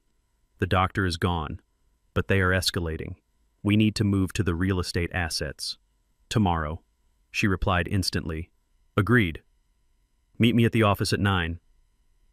And Reggie, watch your back. I put the phone down. I could hear Isaiah in the kitchen, the clinking of dishes, the running water. He was doing as he was told. For now. But I knew the real danger wasn't Isaiah. It was Victoria. She was upstairs, probably plotting her next move. She wouldn't use a doctor next time. She would use something blunter, something harder to disprove. I wedged a chair under the doorknob of my bedroom. It was a precaution Althea would have laughed at. But Althea never had to sleep in a house with wolves. I lay down in the dark, listening to the house settle. You want a war, I thought. You got one. But you forgot one thing, Victoria. I built this house. I know where the foundations are buried. And I know exactly how to bring the roof down on your head without getting a scratch on myself. Tomorrow we would talk about the house. Tomorrow I would show them that the ground they stood on was not solid. It was quicksand. And they were already sinking. Thursday morning arrived with a silence that felt heavier than the humidity hanging over my rose garden. After the disaster with Dr. Thorne, the house had fallen into a quiet rhythm of avoidance. Isaiah left early, pretending to go to a job he did not have. Victoria stayed in her room until noon, probably plotting her next move or complaining to her mother on the phone about the stubborn old man downstairs. I spent my time where I always felt closest to Althea, in the garden. I was on my knees in the dirt pruning the rose bushes Althea had planted 30 years ago. They were overgrown, wild and thorny, just like life had become, but under my care they were starting to bloom again. It was peaceful work, honest work. The kind of work that clears a man's mind and lets him see the landscape of his problems with clarity. Around 10 o'clock, a sleek black sedan pulled into the driveway. It was not a tow truck this time. It was a luxury vehicle, the kind real estate agents drive to impress clients who care more about the car than the house. A man stepped out. He was tall, white, and wearing a suit that was too blue and too tight. He carried a leather portfolio and projected an air of aggressive confidence. I watched him from behind a large azalea bush. He checked his watch, then adjusted his tie in the reflection of his car window. The front door of my house opened and Victoria stepped out. She was wearing a white sundress and a wide-brimmed hat, looking for all the world like the lady of the manor. She glided down the steps, her smile bright and fake. "Mr. Harrington," she called out, extending a hand. "Thank you so much for coming on such short notice." Mr. Harrington took her hand. "The pleasure is mine, Mrs. King. You mentioned over the phone that you are looking for an expedited sale. Cash buyers preferred." "That is correct," Victoria said, linking her arm through his. "We have a bit of a family emergency. My father-in-law, his health is failing rapidly. We need to liquidate the asset to pay for his long-term care facility. It is a tragedy, really, but we have to do what is best for him." I froze with my shears in hand. They were not just trying to steal the house. They were selling it out from under me while I was still living in it, using my health as the excuse. Harrington nodded solemnly. "I understand completely. It is a difficult time. Let us take a look at the property. The market in this neighborhood is hot right now. Even a fixer-upper like this could fetch a premium price if we market it as a teardown." "A teardown?" My hands clenched around the gardening shears. They walked toward the garden path, right past where I was kneeling. I stood up, wiping the dirt from my knees. Harrington stopped when he saw me. He looked surprised, then uncomfortable. "Oh," Victoria said, waving a dismissive hand in my direction. "Do not mind him. That is just Reggie. He does the yard work. He is a bit slow, but he keeps the grass cut." She looked me dead in the eye as she said it. She called me Reggie. She called me the yard work. She stripped me of my name, my title, and my dignity in one sentence. "Reggie," she said, her voice taking on that condescending tone she used with service workers. "Why do you not go take a break around the back? We are discussing business." I looked at Harrington. He did not even look at me. He just looked past me as if I were part of the landscaping. I said nothing. I just nodded slowly, picked up my bucket, and walked around the corner of the house. But I did not go far. I circled back to this kitchen window, which was open to let in the breeze. I stood there in the shadows and listened. They walked through the house. I could hear Victoria's heels clicking on the hardwood floors. I could hear her voice echoing through the rooms I had built. "The kitchen is a gut job, obviously," she was saying. "Those cabinets are solid oak, but they are so dated. We would rip all of this out, open up the floor plan, put in an island." Harrington hummed in agreement. "The layout is traditional," he said. "Buyers today want open concepts." "You are right. The value here is in the land. The lot size is impressive." "Exactly," Victoria said. "We figure the house itself is worthless. We just want to sell the dirt. The new owners can bulldoze it and build something modern, something that actually fits the neighborhood. Bulldoze it." I leaned against the brick wall of my house. I remembered laying these bricks. I remembered Althea mixing the mortar.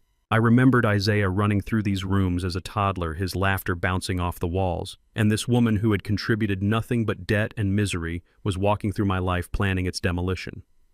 They walked out onto the back patio. Isaiah had joined them. He must have been hiding in the house waiting for the signal.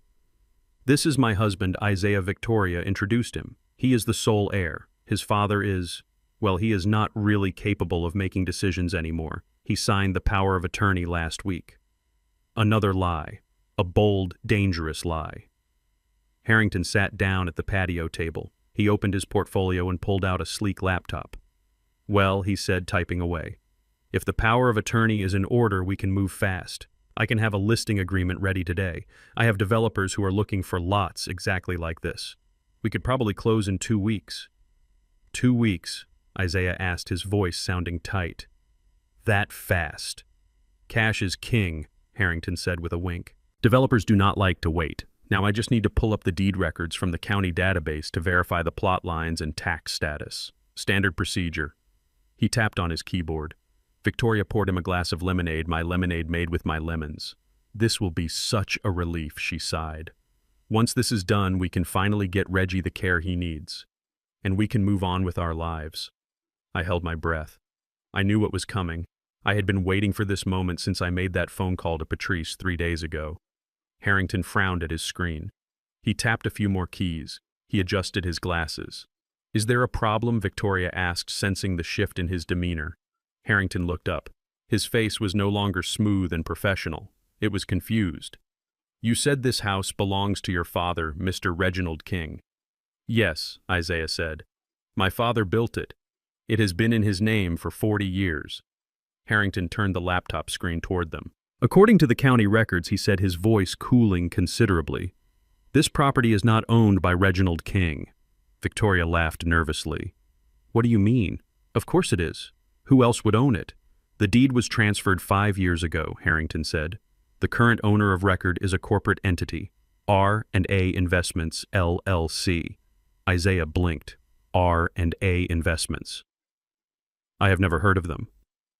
Harrington looked at Isaiah with a new suspicion. You said you had power of attorney for your father, but your father does not own this house. The corporation does. Do you have power of attorney for the corporation? Are you a corporate officer? Isaiah looked at Victoria. She looked pale. I do not know, Isaiah stammered. Maybe he put it in a company for tax reasons. But I am his son. I am his heir. It is the same thing. It is absolutely not the same thing, Harrington snapped, closing his laptop. A corporation is a separate legal entity. Unless you are the registered agent or the CEO, you have no authority to sell this property. None. Zero. He stood up, gathering his things. You wasted my time, he said, his voice angry. You brought me out here to sell a house you do not own. Do you know what that is? It is fraud. Attempted fraud. No. Victoria shrieked, standing up. You do not understand. The old man is confused.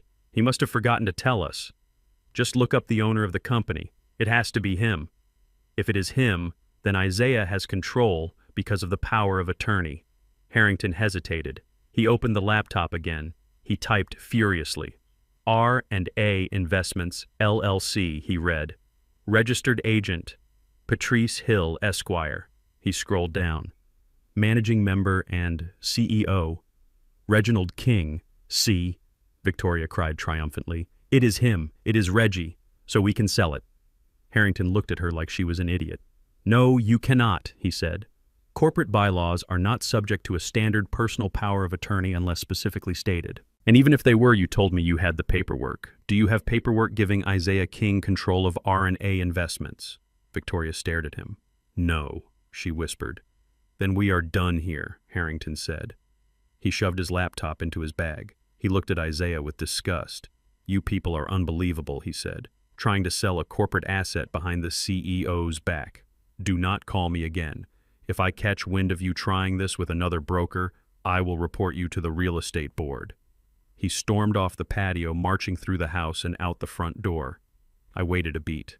Then I walked around the corner.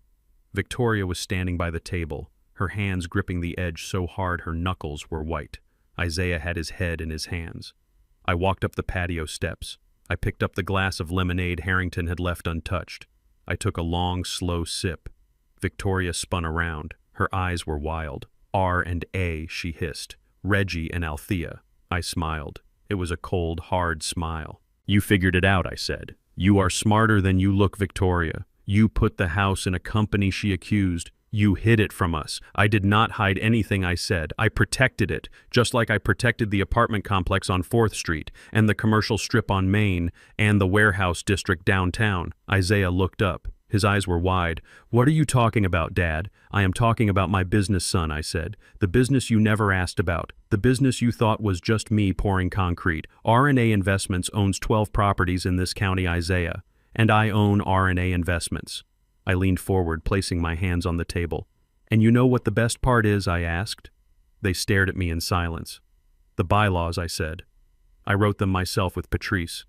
They state very clearly that in the event of my incapacitation or death, control of the company does not pass to my next of kin. It passes to a board of trustees." I looked at Isaiah. "You are not on the board, son, and neither is your wife." Victoria looked like she was going to be sick. She realized in that moment that her plan, her entire strategy of declaring me incompetent, was useless. Even if they locked me away, they would get nothing. The house would be managed by lawyers. The money would be locked tight. You old bastard," she whispered. I stood up straight.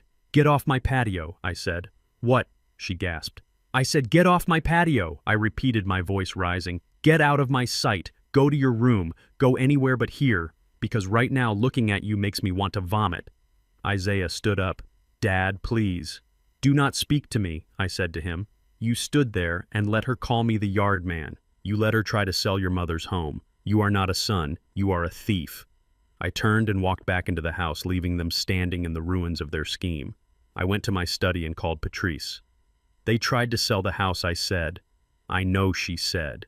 "My system flagged a credit check on the property deed 10 minutes ago." "Harrington Realty, right?" "Yes," I said. He walked out. "Good," Patrice said. "But Reggie, they are going to get desperate now. They know there is a fortune. They know they cannot touch it. They are going to lash out." "I know," I said, looking out the window at the rose garden. Victoria was standing there now. She was staring at the roses. She was not looking at them with appreciation. She was looking at them with hatred. She was looking at them like they were the enemy. "She is going to try to hurt me," I said. "Be careful," Reggie Patrice warned.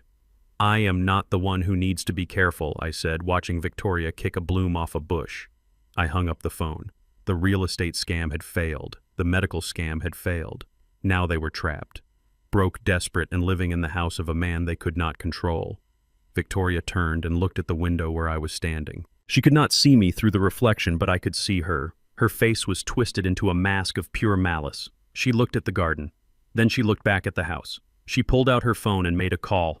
She spoke for a minute, gesturing wildly at the yard. I did not know who she was calling, but I knew one thing.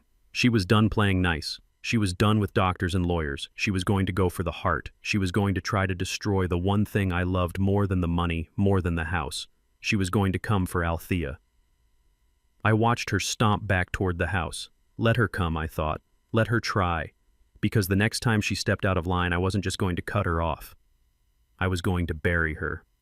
Not in the ground, but in paperwork so deep she would never see the sun again. The rumbling started at 7 in the morning, a low vibration that shook the coffee in my mug. It was not the sound of traffic, and it was not the sound of a storm. It was the mechanical growl of heavy diesel machinery. I stood at my kitchen window, looking out at the backyard, expecting to see the city working on a power line or maybe a neighbor fixing a fence. What I saw made the ceramic mug slip from my fingers and shatter on the floor. A massive yellow bulldozer sat in the middle of my backyard, its metal tracks tearing deep gouges into the green lawn I had manicured for decades.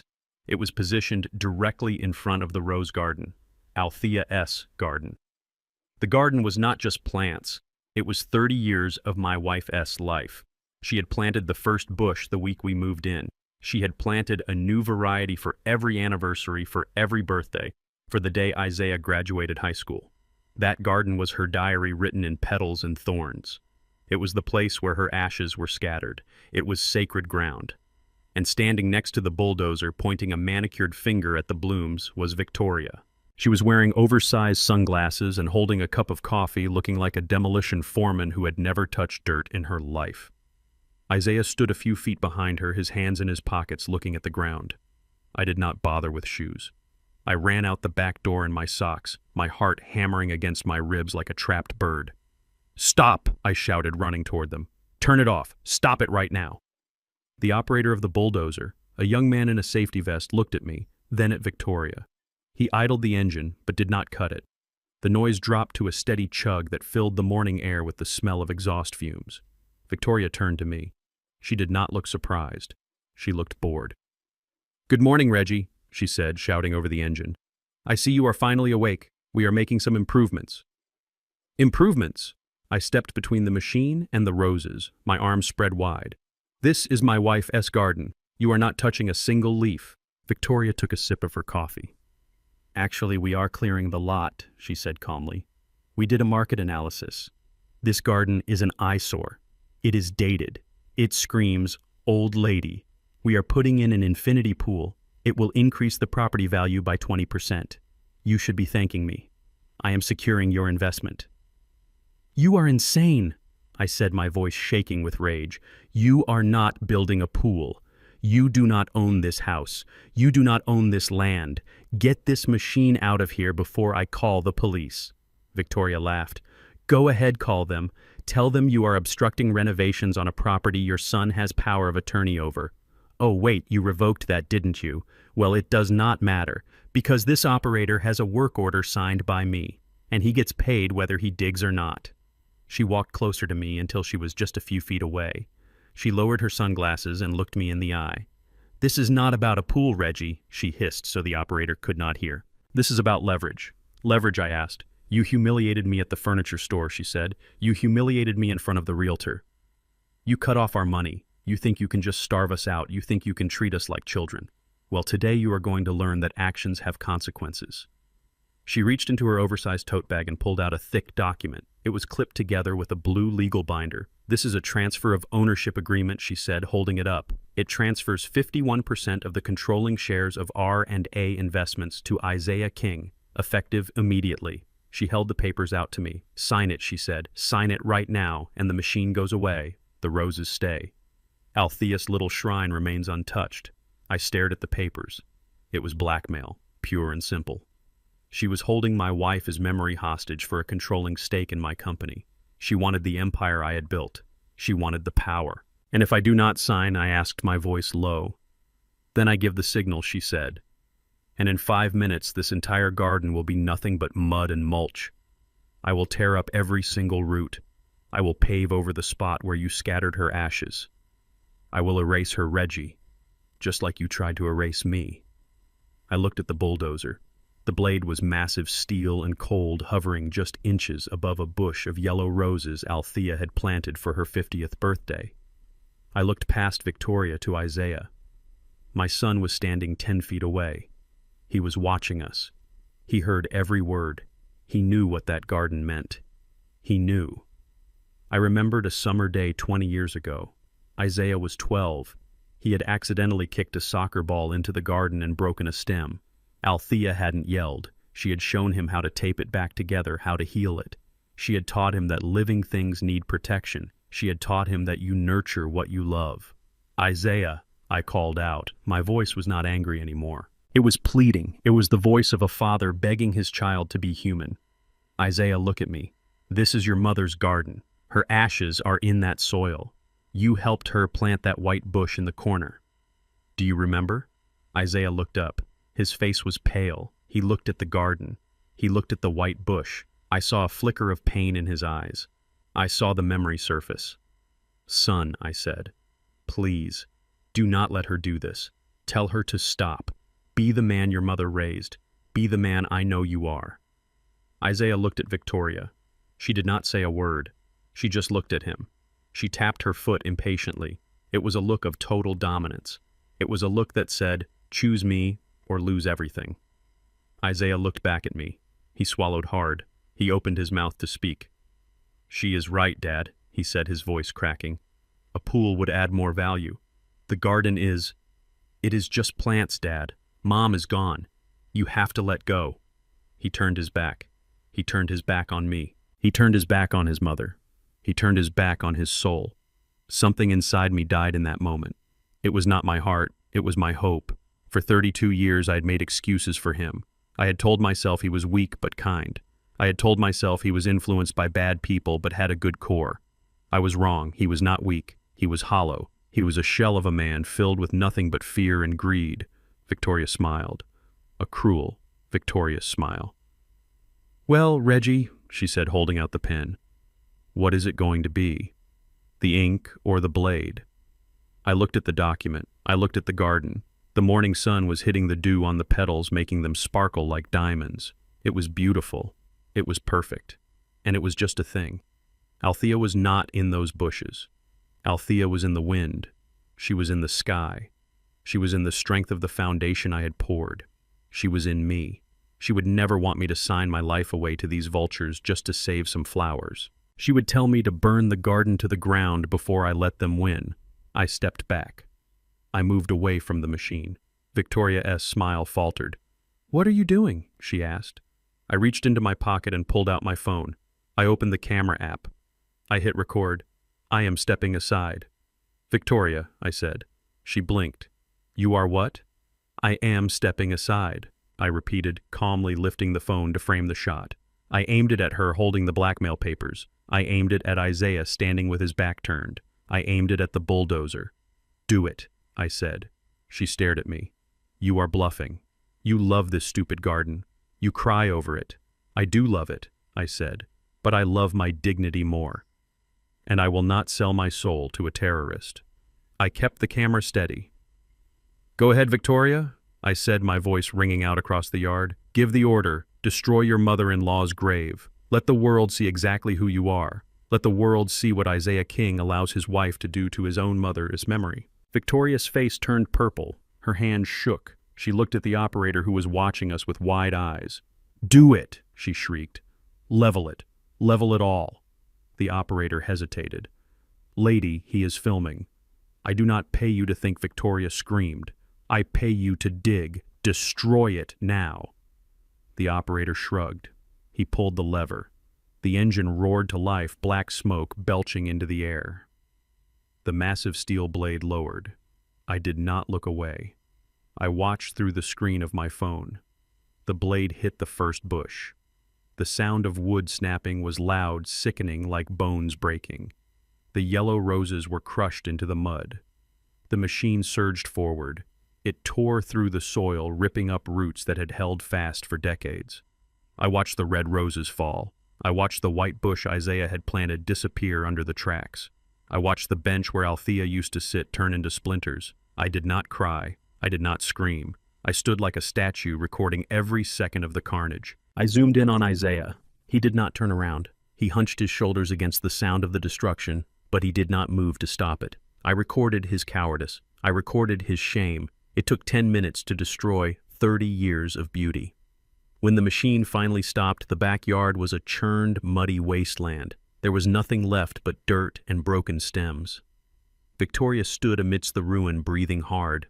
She looked at me, expecting to see a broken man.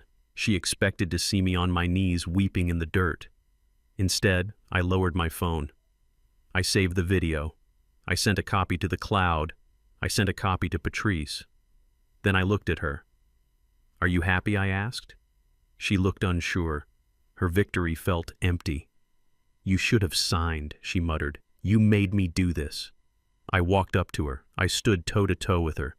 "You think you won?" I asked quietly. "You think because you killed some plants you have power over me?" I pointed to the mud. "That was the only thing keeping me here, Victoria. That garden was the only reason I tolerated your presence in my house. It was the only reason I tried to be patient. I stayed for her." I looked at Isaiah, who had finally turned around. He looked sick. He looked at the mud, and I saw a tear slide down his cheek. Crocodile tears. Useless water. "You wanted to play by jungle law," I said to both of them. "You wanted to show me that the strong take what they want and the weak suffer. You wanted to show me that there are no rules, only leverage." I nodded slowly. "Fine. Message received. But you forgot one thing about the jungle." I stepped closer to Isaiah.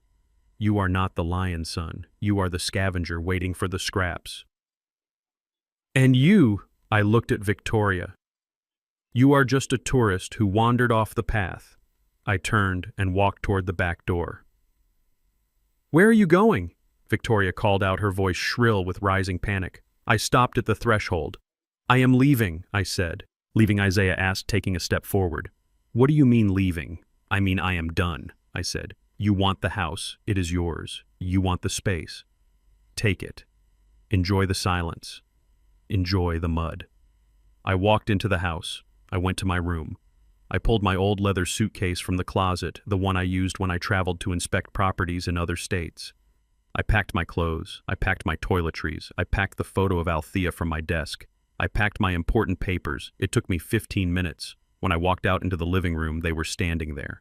They looked confused. They looked like children who had broken a vase and did not know if they were in trouble or not. "You cannot just leave," Victoria said. "Where will you go?" "That is none of your business," I said. I walked to the front door. I opened it. The air outside was fresh clean. It did not smell of diesel anymore. "Dad," Isaiah said, his voice trembling. "Dad, wait. We can replant it. We can fix it." I looked at him one last time. I looked at the man who had let his wife bulldoze his mother. "You cannot fix what is dead, Isaiah," I said. I walked out the door. I threw my keys on the porch swing. "You wanted to be the king of the castle," I said without looking back. "Long live the king." I got into my truck. I started the engine. I backed out of the driveway, leaving them standing in the doorway of a house they did not own, watching the only man who could save them drive away. They thought they had won. They thought they had driven the old man out. They thought they were finally free. They had no idea that by destroying that garden they had severed the last thread of my mercy. They had no idea that I wasn't retreating. I was repositioning. I drove down the street, my eyes dry, my hands steady on the wheel. "Okay, Althea," I whispered to the empty cab. "You tried it your way. You tried love, you tried patience. Now," I said, shifting gears, "now we try it my way." I drove toward the city, toward the headquarters of R&A Investments. The war was over. The occupation was over. Now the siege began, and I was going to starve them out until they were begging for the taste of dirt. I watched them through the lens of the security cameras I had installed years ago, cameras they were too arrogant to notice and too stupid to disable. They wasted no time. I was not even out of the county before the corks started popping. They did not mourn the loss of a father or the destruction of a family legacy. They celebrated it. For 2 days, my house became a nightclub. Victoria invited people I had never seen before, friends with hollow eyes and loud laughs who parked their cars on my lawn and treated my home like a fraternity house. They drank the wine from my cellar. They ate the food from my pantry. They danced on the hardwood floors I had laid with my own hands, scratching the finish with their heels. I sat in my temporary office at the R&A headquarters, staring at the monitors, my face stone cold. I listened to their conversations. "He is gone," Victoria shrieked, holding a glass of champagne, her other hand draped possessively over Isaiah's shoulder. The old man finally cracked. He took his ugly suitcase and left. "We won." Isaiah laughed, but it was a nervous sound. "Do you think he went to a hotel?" he asked. "Who cares?" Victoria replied, spinning in a circle. "He is probably at a homeless shelter or some cheap motel. He does not have any money. Remember, we cut off his access to the house. He is powerless. Now we just have to wait. Once he is declared incompetent or, passes on, R&A Investments will be ours. We just need to find the corporate paperwork in his study." They were so confident. They thought they had seized the castle. They thought the war was over and they were the victors divvying up the spoils. They ordered sushi. They ordered pizza. They lived like royalty in a kingdom that was already crumbling beneath their feet. They slept until noon. They left wet towels on the mahogany furniture. They treated my sanctuary like a cheap rental. But the euphoria of a coup only lasts as long as the resources hold out, and I had timed my departure perfectly. On the morning of the third day, the reality of their situation began to set in. It started with a subtle shift in the atmosphere. The house, which had always been kept at a comfortable 70 degrees, began to warm up. The humidity of the summer day seeped through the walls. I watched on the camera as Victoria woke up around 11. She walked into the kitchen wearing a silk robe, looking for coffee. She pressed the button on the expensive espresso machine she had bought with my money. Nothing happened. No lights. No whirring of the grinder. She frowned and pressed it again. Then she checked the microwave clock. It was blank. She flipped the light switch. Nothing. "Isaiah!" she screamed, her voice shrill enough to shatter glass. "The power is out." Isaiah stumbled into the kitchen, rubbing his eyes. "Check the breaker box," he mumbled. "Probably just tripped a fuse." It was not a fuse. I had called the power company personally at 8 that morning. As the owner of the property and the account holder, I had requested an immediate disconnection of service due to unauthorized occupants. Victoria marched to the refrigerator to get a bottle of water. She twisted the cap and took a sip, then went to the sink to rinse the glass. She turned the handle. A hollow gurgling sound echoed from the pipes. Then silence. Not a drop of water came out. She turned the handle back and forth frantically. "What is going on?" she yelled. "There is no water. Isaiah, do something." Isaiah tried the faucet, he tried the light switch, he looked out the window. The neighbor's porch light was on, the street lights were working. It was just my house, just my fortress sitting dead and silent in the middle of a powered neighborhood. "Go check the meter," Victoria commanded. Isaiah went outside. I switched camera views to the exterior feed. A utility truck was just pulling away from the curb. A man in a blue uniform was locking the gate to the side yard. "Hey," Isaiah shouted, running down the driveway in his boxers and t-shirt. "Hey, what are you doing? Why did you cut our power?" The utility worker stopped. He looked at Isaiah with a bored expression. He held a clipboard in his hand.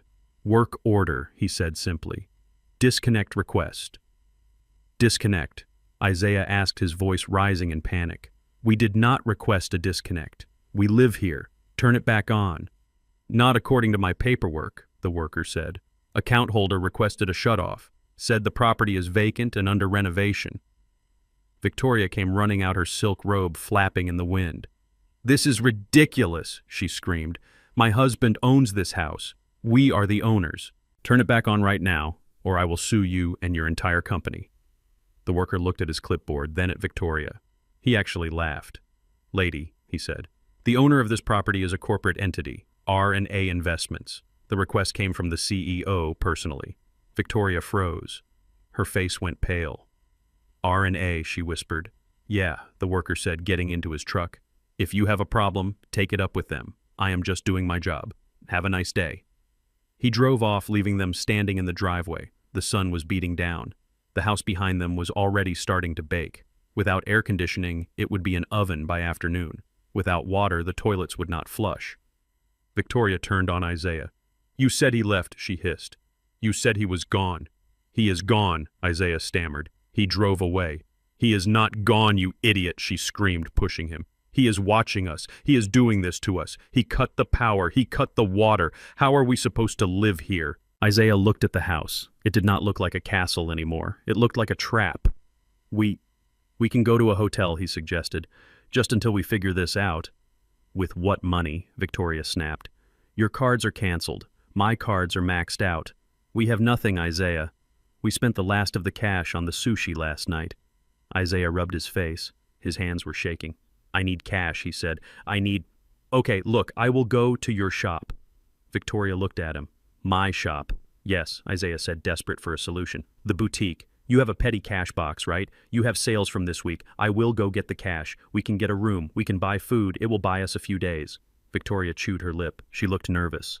I have not been to the shop in a few days," she admitted. "Sales have been slow. There has to be something there," Isaiah said. "Even a few $100s. I will go. You stay here. Pack a bag. I will be back in an hour." He did not have a car, so he had to call a rideshare. I watched him tap on his phone, praying the app was linked to a card that still had a few dollars of credit left.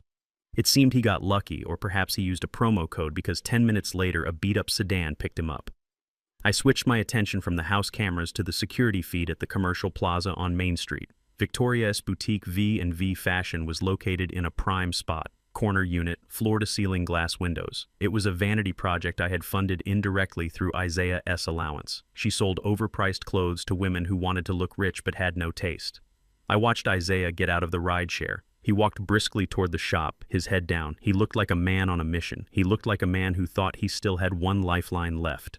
He reached the front door. He pulled his keys from his pocket. He tried to insert the key into the lock. It would not go in. He jiggled it. He tried again. Then he stepped back and looked at the door. That was when he saw it. Plastered right across the glass at eye level was a bright orange sticker. It was large, ugly, and impossible to miss. Notice of eviction and seizure of assets. I zoomed in with the camera. I wanted to see the realization hit his face. Isaiah read the notice. His lips moved silently, forming the words. "This property has been reclaimed by the landlord due to non-payment of rent for a period of 6 months. All contents within have been seized as collateral against the outstanding debt." 6 months. Victoria had not paid rent in half a year. She had been taking the money I sent, taking the profits, if there were any, and spending it on herself. She had let the business rot while pretending to be a mogul. But that was not the part that made Isaiah's knees buckle. It was the line at the bottom. Property owner and landlord R&A Investments. Isaiah stared at the name. He touched the glass as if checking to see if it was real. He stepped back. He looked up at the building, then he looked down the street at the other shops. The coffee shop, the dry cleaner, the office complex across the street. I could see the gears turning in his head, the slow, horrifying realization. R&A Investments was not just the house, it was not just a shell company for tax purposes. It was the landlord. It was the owner. It was everything. He realized in that moment, standing on the hot pavement, that his father was not a retired construction worker. His father was the invisible hand that held his entire world together, and that hand had just closed into a fist. He pulled out his phone. He dialed Victoria. I switched the audio feed to listen. "Did you get the money?" Victoria answered immediately. "I am sweating to death here, Isaiah. It is 80 degrees in the bedroom." "There is no money, Victoria." Isaiah said, his voice hollow. "What do you mean there is no money?" "Go to the safe. The shop is gone, Victoria," he said. "It is locked. Seized." "What?" she shrieked. "That is impossible. It is seized for back rent," he said. 6 months, Victoria. "You have not paid rent in 6 months. I was handling it," she yelled. "I was negotiating. Who seized it? Who is the landlord? I will sue them." Isaiah laughed. It was a sound devoid of humor, a sound of pure despair. "You cannot sue the landlord, Victoria," he said. "Why not?" she demanded. "Because the landlord is R&A Investments," he whispered. There was silence on the line. Long, heavy silence. "What did you say?" she asked, her voice barely a squeak. "R&A Investments," Isaiah repeated. My father owns the building, Victoria. He owns the shop. He owns the house. He owns the car. He owns everything." He looked around the plaza. He looked like a man who had just woken up in a foreign country where he did not speak the language. "We are not fighting a helpless old man," he said into the phone, tears streaming down his face. "We are fighting the bank, and the bank just foreclosed on our lives." "Come pick me up," Victoria said. "Just come back. We need to think." "I cannot come back," Isaiah said. "I used the last credit on the rideshare app to get here. I have no money. I have no way home." "You have to walk," she said. "Just get here. We have to do something." Isaiah hung up the phone. He slumped against the glass door of the seized shop. He slid down until he was sitting on the pavement, his head in his hands. He was sitting in front of a store full of clothes he could not touch in a building owned by the father he had betrayed, broke, stranded, and alone. I watched him for a minute longer. I felt a twinge of pain deep in my chest, the echo of the love I used to have for the boy he once was. But then I remembered the rose garden. I remembered the mud. I remembered him turning his back on me. I reached for the intercom button on my desk console. "Security," I said. "Yes, Mr. King," the head of security answered. "There is a vagrant loitering in front of Unit 4B at the Main Street Plaza," I said, my voice steady. "He is blocking the entrance. Please have a patrol unit remove him." "Understood, sir. Sending a unit now." I leaned back in my chair. I watched on the screen as a security guard approached Isaiah. I watched my son stand up, arguing weakly, pointing at the shop. I watched the guard shake his head and point toward the street. Isaiah turned and began to walk. It was a long walk back to the house. 5 miles in the summer heat. He had a lot of time to think. He had a lot of time to wonder how it had all gone so wrong. But the lesson was not over. They had lost the utilities. They had lost the shop. They had lost the car. Now it was time to take the roof. I picked up the phone and dialed Patrice. "The shop is secured," I said. "Isaiah knows. Now send the eviction notice for the house. 24 hours. "You are not giving them much time, Reggie," she said. "I gave them 32 years, I said. They ran out of time yesterday." I hung up. I turned off the monitors. I did not need to watch anymore. I knew exactly what was going to happen. They were going to panic. They were going to scream. And then they were going to come looking for me. And when they found me, I would be ready. Not as their father, not as their victim, but as the CEO of the company that owned their existence. And I was about to fire them both. Isaiah stumbled through the front door of the sweltering house looking like a man who had walked through a desert without water. His suit was stained with sweat, and his expensive Italian leather shoes were scuffed from the 5-mile walk along the highway shoulder. Victoria was waiting for him in the living room, sitting in her underwear, in front of an open window, fanning herself with a fashion magazine. Her hair was frizzy from the humidity, and her makeup was running down her face in streaks of black mascara. She did not look at him with concern or love. She looked at him with the feral intensity of a trapped animal looking for a way out. "Did you get the money?" she demanded, not even rising from the chair. "I am dying in here, Isaiah. The toilet will not flush. The fridge is warm. The sushi from last night is rotting on the counter and it smells like death. We need to go to a hotel right now." Isaiah did not answer immediately. He walked to the kitchen island and leaned heavily against it, his breath coming in ragged gasps. He looked around the kitchen, the room I had renovated with my own hands 3 years ago. He looked at the high-end appliances that were now useless metal boxes. He looked at the ceiling where the recessed lighting was dark. "We are not going to a Hotel Victoria," he croaked, his throat dry and scratchy. "We are not going anywhere." "What do you mean we are not going anywhere?" she snapped, standing up and throwing the magazine onto the floor. "I told you to get the cash from the shop. Did you lose it? Did you spend it?" "There is no shop," Isaiah said, his voice devoid of emotion. "It is gone." Victoria froze. "What do you mean, gone? A building does not just disappear. It is seized," he said, looking her in the eye. "Evicted, locked up. There is a notice on the door. R&A Investments took it back for non-payment of rent." "So what?" she screamed. "So we call a lawyer, we sue them, we get an injunction. You said you were going to fix this. I cannot fix it," he shouted back. The first spark of real anger I had seen in him in years. "I cannot fix it because we are not fighting a stranger. We are fighting my father." Victoria blinked. "Your father? What does Reggie have to do with the shop?" "R&A Investments," Isaiah said, letting the name hang in the humid air. "Reggie and Althea. Dad owns the building, Victoria. He owns the plaza. He owns the company that leased you the space. He has been your landlord for 3 years and you never even knew it." Victoria shook her head, a slow denial of reality. "That is impossible. He is a retired contractor. He fixes toilets. He does not own commercial real estate." "You are lying. You are just trying to cover up your failure." Isaiah laughed, a dry, broken sound. "Check the car paperwork," he said, pointing toward the study where we kept the files. "Go look at the lease agreement for this house. Go look at the loan documents for the convertible.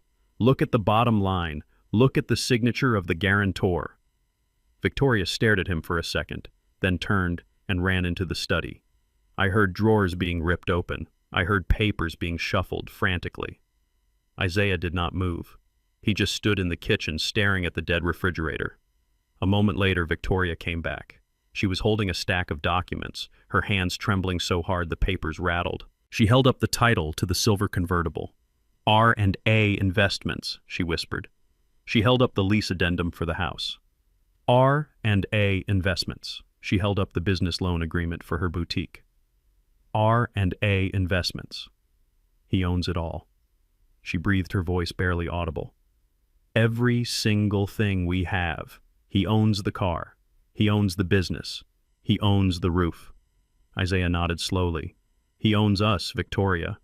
We have been living in a cage he built, and we just spent the last week poking him with a stick." "But why?" she asked, her voice rising to a shriek. "Why did he hide it? Why did he let us think he was poor?" "Because he wanted to see who we really were," Isaiah said. "And we showed him. We showed him exactly who we are. We treated him like garbage in a house he owns. We tried to steal a house he already possessed. We tried to bulldoze the garden of the woman the company is named after." He looked at his wife with a new clarity. "We are not the victims here, Victoria. We are the villains. And the hero just decided to stop saving us." Before Victoria could respond, a sound cut through the heavy air. It was the sound of tires on gravel. Not one car, but 3. I watched from my office monitor as a convoy of black SUVs pulled into the driveway. They were sleek, professional, and menacing. They blocked the exit. They blocked the silver convertible. Men in dark suits stepped out. They were not police officers. They were private process servers, legal couriers, and asset recovery agents. They moved with the efficiency of a military unit. One of them carried a briefcase. Another carried a lockout kit. The third walked directly to the silver convertible. Victoria ran to the window. "Who is that?" she screamed. "Who are those men?" Isaiah walked to the front door. He opened it just as the lead agent raised his hand to knock. The heat from outside rushed in, mixing with the stale air of the house. "Isaiah King?" the agent asked. He did not smile. He did not offer a hand. He held out a thick envelope. "Yes," Isaiah said. "You have been served," the agent said, thrusting the envelope into Isaiah's chest. Isaiah took it. He did not open it. He knew what was inside. "This is a formal notice of default and immediate repossession of the vehicle license plate King 1, the agent stated in a monotone voice. "The vehicle is property of R&A Investments. You are in violation of the lease terms regarding unauthorized drivers and failure to maintain insurance. Surrender the keys immediately." "No," Victoria screamed, running onto the porch. "You cannot take my car. My purse is in there. My sunglasses are in there." The agent looked at her. "You may retrieve your personal effects, ma'am. You have 2 minutes." He signaled to the man with the lockout kit. The man approached the convertible. He did not wait for keys. He used a slim gym tool and popped the lock in 5 seconds. The alarm blared for a moment before he silenced it. Victoria ran to the car, grabbing her designer bag, grabbing a handful of receipts, grabbing a lipstick that had melted in the heat. She clutched them to her chest, tears streaming down her face. The recovery agent got into the driver's seat. He started the engine I had paid for, the engine that had driven them away from my love and toward their own destruction. He backed the car out of the driveway. He did not look back. The lead agent handed Isaiah another envelope. "This is a cease and desist order regarding the commercial property at 45 Main Street," he said. "You are hereby notified that the lease is terminated effective immediately due to breach of contract and non-payment. Any attempt to enter the premises will be considered criminal trespassing." Isaiah took the second envelope. His hands were full of legal judgments. And finally the agent said, pulling a third envelope from his briefcase, the one with the red seal. "This is a notice to quit," he said. "You are hereby notified that your tenancy at will in this residence has been terminated by the owner. You have been deemed unauthorized occupants. You have 24 hours to vacate the premises." 24 hours, Isaiah whispered. "Tomorrow at noon," the agent confirmed. "If you are not gone, the sheriff will be called to forcibly remove you and your belongings will be placed on the curb. Have a nice day." The agents turned and walked back to their SUVs. They got in and drove away, leaving only dust and silence in their wake. Isaiah stood on the porch holding the papers that legally dismantled his entire life. He looked at the empty spot in the driveway where the convertible used to be. He looked at the overgrown grass. He looked at the sky. He turned and walked back into the house. He dropped the envelopes on the coffee table. They landed with a heavy thud. 24 hours, he said to the room. "We have 24 hours to get out." Victoria stared at the envelopes. She stared at the red seal. Then she screamed. It was a primal sound, a sound of pure, unadulterated rage. She grabbed a vase from the mantel, a porcelain vase that had belonged to Althea, and threw it at the wall. It shattered into 1,000 pieces. "I hate him!" she screamed, grabbing a lamp and hurling it to the floor. "I hate him! I hate him! He ruined everything! He is a monster!" She ran around the room, sweeping books off shelves, overturning chairs, kicking the coffee table. She was a tornado of destruction, destroying the things she could not own, breaking the objects she could not steal. "He cannot do this to me," she shrieked, her face red and distorted. "I am Victoria. I am special. I deserve this house. I deserve that money. It is mine. It is mine." Isaiah did not stop her. He did not try to calm her down. He sank onto the floor, his back against the wall, and pulled his knees to his chest. He watched his wife destroy his childhood home. He watched the woman he had chosen over his father reveal her true self. There was no grace in her grief. There was no dignity in her defeat. There was only greed screaming in the face of consequences. He looked at the shattered vase on the floor. He remembered buying that for his mother with his allowance money when he was 10 years old. He remembered how carefully she had dusted it. He looked at the empty spot where the television used to be before the power went out. He looked at the ceiling where he knew I had been watching. "Dad," he whispered, his voice breaking. "Dad, I did not know." But it was too late for not knowing. Ignorance was a luxury he could no longer afford. He realized then that he was not the victim of a cruel father. He was the victim of his own blindness. He had walked past the evidence every day. The way I inspected buildings, the way I talked to bankers, the respect people in town showed me. He had chosen to see a laborer because it made him feel superior. He had chosen to see a simple man because it made his own mediocrity feel like success, and now the simple man had simply turned off the lights and closed the bank. Victoria collapsed on the rug, sobbing and pounding her fists against the floor. "It is not fair," she wailed like a toddler. "It is not fair." Isaiah rested his head against the wall and closed his eyes. "No, Victoria," he said softly. "It is not fair. It is just." And that was the hardest thing of all to accept. He stood up slowly. His legs felt heavy. "We have to pack," he said. "I am not packing," Victoria screamed, sitting up. "I am not leaving. I will chain myself to the radiator. I will call the news. I will tell everyone what he did. Tell them," Isaiah said, walking toward the stairs. "Tell them my father evicted us because we tried to sell his house and destroy his wife's garden. Tell them we lived off him for years and never said thank you. Tell them the truth, Victoria. See who listens." He walked up the stairs, leaving her screaming in the wreckage of the living room. He went to the guest room. He pulled out the suitcases, the 10 massive suitcases they had arrived with. They looked different now. They did not look like the luggage of conquerors. They looked like the baggage of refugees. He started throwing his clothes inside. He did not fold them. He did not care about wrinkles. He just wanted to be gone. He wanted to be away from the heat, away from the shame, away from the house that was no longer a home but a monument to his failure. He paused when he found a photo tucked in the back of a drawer. It was an old Polaroid, him and me on a job site when he was 5. I was wearing my tool belt, holding him up so he could hammer a nail. We were both smiling. He touched the photo. He touched my face in the picture. "I am sorry, Dad," he whispered. He put the photo in his pocket. It was the only thing of value he had left. The clock was ticking. 23 hours remained, and the king was waiting to reclaim his castle. I sat in the leather executive chair of my corner office on the 45th floor of the King Tower, looking out at the city skyline through floor-to-ceiling glass.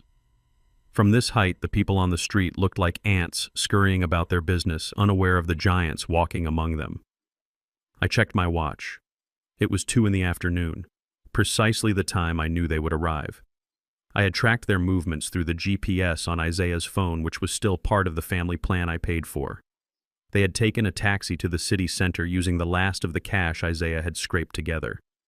They were coming here not to apologize and not to beg, but to demand answers. They were coming to find the man they believed was ruining their lives. They were coming to find the owner of R&A Investments. In their minds, R&A Investments was likely run by some old business partner of mine, perhaps a white man from the old days, who had taken pity on me and let me keep my name on the deed of the house out of charity. Victoria had convinced herself that this mysterious partner had gone rogue, that he was overstepping his bounds by evicting them. She believed that if she could just get in front of him, she could charm or bully him into submission. She believed she could explain that I was mentally incompetent and that she and Isaiah were the rightful stewards of the estate. I watched the security feed on my desk monitor. A yellow taxi pulled up to the curb 20 stories below. 2 figures stepped out. Even from this distance, they looked defeated. Isaiah's suit was wrinkled and stained with sweat from his earlier walk. Victoria was wearing a dress that was meant for a garden party, not a corporate takedown, and her hair was fighting a losing battle against the humidity. They looked like tourists who had lost their passports. They walked toward the revolving doors of the building. I pressed the intercom button on my desk. "Send them up," I said to the head of security in the lobby. "Do not stop them. Let them come all the way to the penthouse." "Yes, Mr. Chairman," the voice replied, crackling with professional obedience. I leaned back and lit a cigar. It was a Cohiba, a gift from a tenant who owned a chain of luxury tobacco shops. I rarely smoked, but today felt like an occasion. Today was the day the curtain fell. Today was the day the wizard stepped out from behind the curtain and showed them that the magic was real and it was dangerous. Patrice Hill sat on the sofa across the room reviewing a file. She looked up and smelled the smoke. "Are you sure about this, Reggie?" she asked. "It is going to be brutal." "It has to be, Patrice," I said, watching the smoke curl toward the ceiling ventilation system. "They need to see it. They need to see the empire they tried to steal. They need to understand the magnitude of their mistake." Down in the lobby, Isaiah and Victoria were approaching the front desk. I switched the camera view so I could see their faces clearly. The lobby of the King Tower was intimidating by design. Floors of Italian marble walls of polished granite and a ceiling that soared 3 stories high. It smelled of money and power. It was designed to make visitors feel small. Victoria walked up to the receptionist, a young woman named Sarah, who was sharper than she looked. "We are here to see the owner," Victoria announced, slamming her hand on the marble counter. "The owner of R&A Investments. Tell him Isaiah King and his wife are here." Sarah did not flinch. She looked at her computer screen, then up at them with a polite, distant smile. "You must be the party for the chairman," she said. "He is expecting you. Please take the private elevator to the penthouse suite." The chairman, Victoria, whispered to Isaiah as they walked toward the elevator banks. "See, I told you. It is some old corporate guy, probably some partner your dad worked for. He probably does not even know what his legal team is doing to us. Once I explain the situation, he will fire everyone involved." Isaiah did not look so sure. He was looking around the lobby, looking at the name of the building etched into the glass wall. The King Tower. I could see the confusion in his eyes. He had lived in this city his whole life. He had driven past this building 1,000 times, but he had never made the connection. He had never stopped to think that maybe, just maybe, the name on the building was his name too. They stepped into the elevator. It was a glass capsule that rose up the side of the building, offering a panoramic view of the city. As they ascended, I saw Victoria checking her reflection in the glass. She smoothed her hair. She fixed her lipstick. She put on her armor. She was preparing to manipulate, to lie, to charm. She was preparing to do what she did best. Isaiah stood in the corner of the elevator, looking pale. He was sweating profusely. He knew deep down that something was wrong. He knew that the world he thought he understood was unraveling. The elevator chimed as it reached the 45th floor. The doors slid open, revealing the reception area of my private office suite. It was quiet. The carpet was thick enough to swallow the sound of their footsteps. The walls were lined with artwork from Black artists I had supported over the years. Sculptures, paintings, photographs of the city as it was being built. My executive assistant, a formidable woman named Mrs. Davis, stood up from her desk. "Go right in," she said, gesturing toward the double mahogany doors at the end of the hall. "He is waiting for you." Victoria led the way. She walked with a strut that was almost comical given her disheveled appearance. She pushed open the heavy doors and marched into my office. The room was vast. Floor-to-ceiling windows on 2 sides offered a view that cost millions. In the center of the room was a massive desk made of reclaimed timber from one of my first demolition jobs. I was sitting in my chair, my back to the door, looking out at the city. I held the cigar in one hand and a glass of aged bourbon in the other. "Mr. Chairman," Victoria called out, her voice echoing in the large space. "We need to talk. There has been a terrible mistake. Your legal team is harassing us. They have illegally evicted us from our home and seized my business. My father-in-law, Reginald King, is a confused, elderly man who does not understand what is happening. We are his legal guardians." I took a long drag from the cigar. I let the silence hang in the air for a moment. "Is that so?" I said, my voice deep and calm, not turning around. "You are his guardians." "Yes," Victoria said, stepping closer. "He is senile. He is not capable of managing his affairs. We are simply trying to protect his assets. But your company is treating us like criminals. We demand that you reinstate our access to the accounts and return our property immediately, or we will sue you for everything you have." I swiveled the chair slowly. The mechanism was silent. I turned until I was facing them directly. I was wearing a navy blue bespoke suit cut from Italian wool, a silk tie, gold cufflinks that Althea had given me for our 30th anniversary. I looked nothing like the man in the flannel shirt who pruned the roses. I looked like exactly what I was, a titan of industry. I rested my elbows on the desk and looked Victoria in the eye. "Hello, Victoria," I said. Victoria froze. Her mouth fell open. Her eyes darted around the room, looking for the real chairman, looking for the white man she had imagined. She looked at Patrice sitting calmly on the sofa. Then she looked back at me. Her brain could not process the image. It rejected the reality before her. "Dad," Isaiah whispered. His knees actually buckled and he had to grab the back of a guest chair to stay upright. Victoria blinked rapidly. She laughed a nervous, hysterical sound. "What are you doing here, Reggie?" she asked, her voice high and tight. "Where is the chairman? Did you follow us here?" I took another puff of the cigar and blew the smoke toward the ceiling. "I am the chairman, Victoria," I said. She shook her head. No, you are not. You are a construction worker. You fix porches. You do not own this. You do not own a skyscraper." She looked around the office frantically. "Did you get a job here?" she asked, a look of sudden dawning horror crossing her face. "Is that it? Are you the night watchman? Are you the security guard? Did you break in here to trick us?" I sighed. It was pathetic, really. Her prejudice was so deep, so ingrained, that even standing in my office surrounded by my name, she could not see me as anything other than a servant. Patrice stood up. She walked over to the desk and placed a hand on my shoulder. "Mr. King is the founder and CEO of R&A Investments," she said, her voice sharp and professional. "He built this building, Victoria. He owns this building. He owns the company that owns your house. He owns the company that owned your shop. He is the chairman. And you are trespassing." Victoria stared at Patrice. Then she looked at me. She looked at the suit. She looked at the cigar. She looked at the way I sat in the chair, not with the posture of a man who takes orders, but with the posture of a man who gives them. The realization hit her like a physical blow. She staggered back. "You," she whispered, you have been playing us." "I have been watching you," I corrected. "I have been watching you treat my son like a dog. I have been watching you treat me like a burden. I have been watching you spend my money while calling me worthless." I stood up. I walked around the desk. "You wanted to meet the owner," I said, walking toward them. "You wanted to speak to the man in charge. Well, here I am. I am the man who cut your credit cards. I am the man who seized your car. I am the man who evicted you from your shop. And I am the man who is kicking you out of my house." Isaiah looked at me, tears streaming down his face. "Dad, why? Why did you not tell me? Why did you let us struggle?" "Struggle?" I laughed, a harsh barking sound. "You call living in a 5-bedroom house rent-free struggling? You call driving a $60,000 car struggling?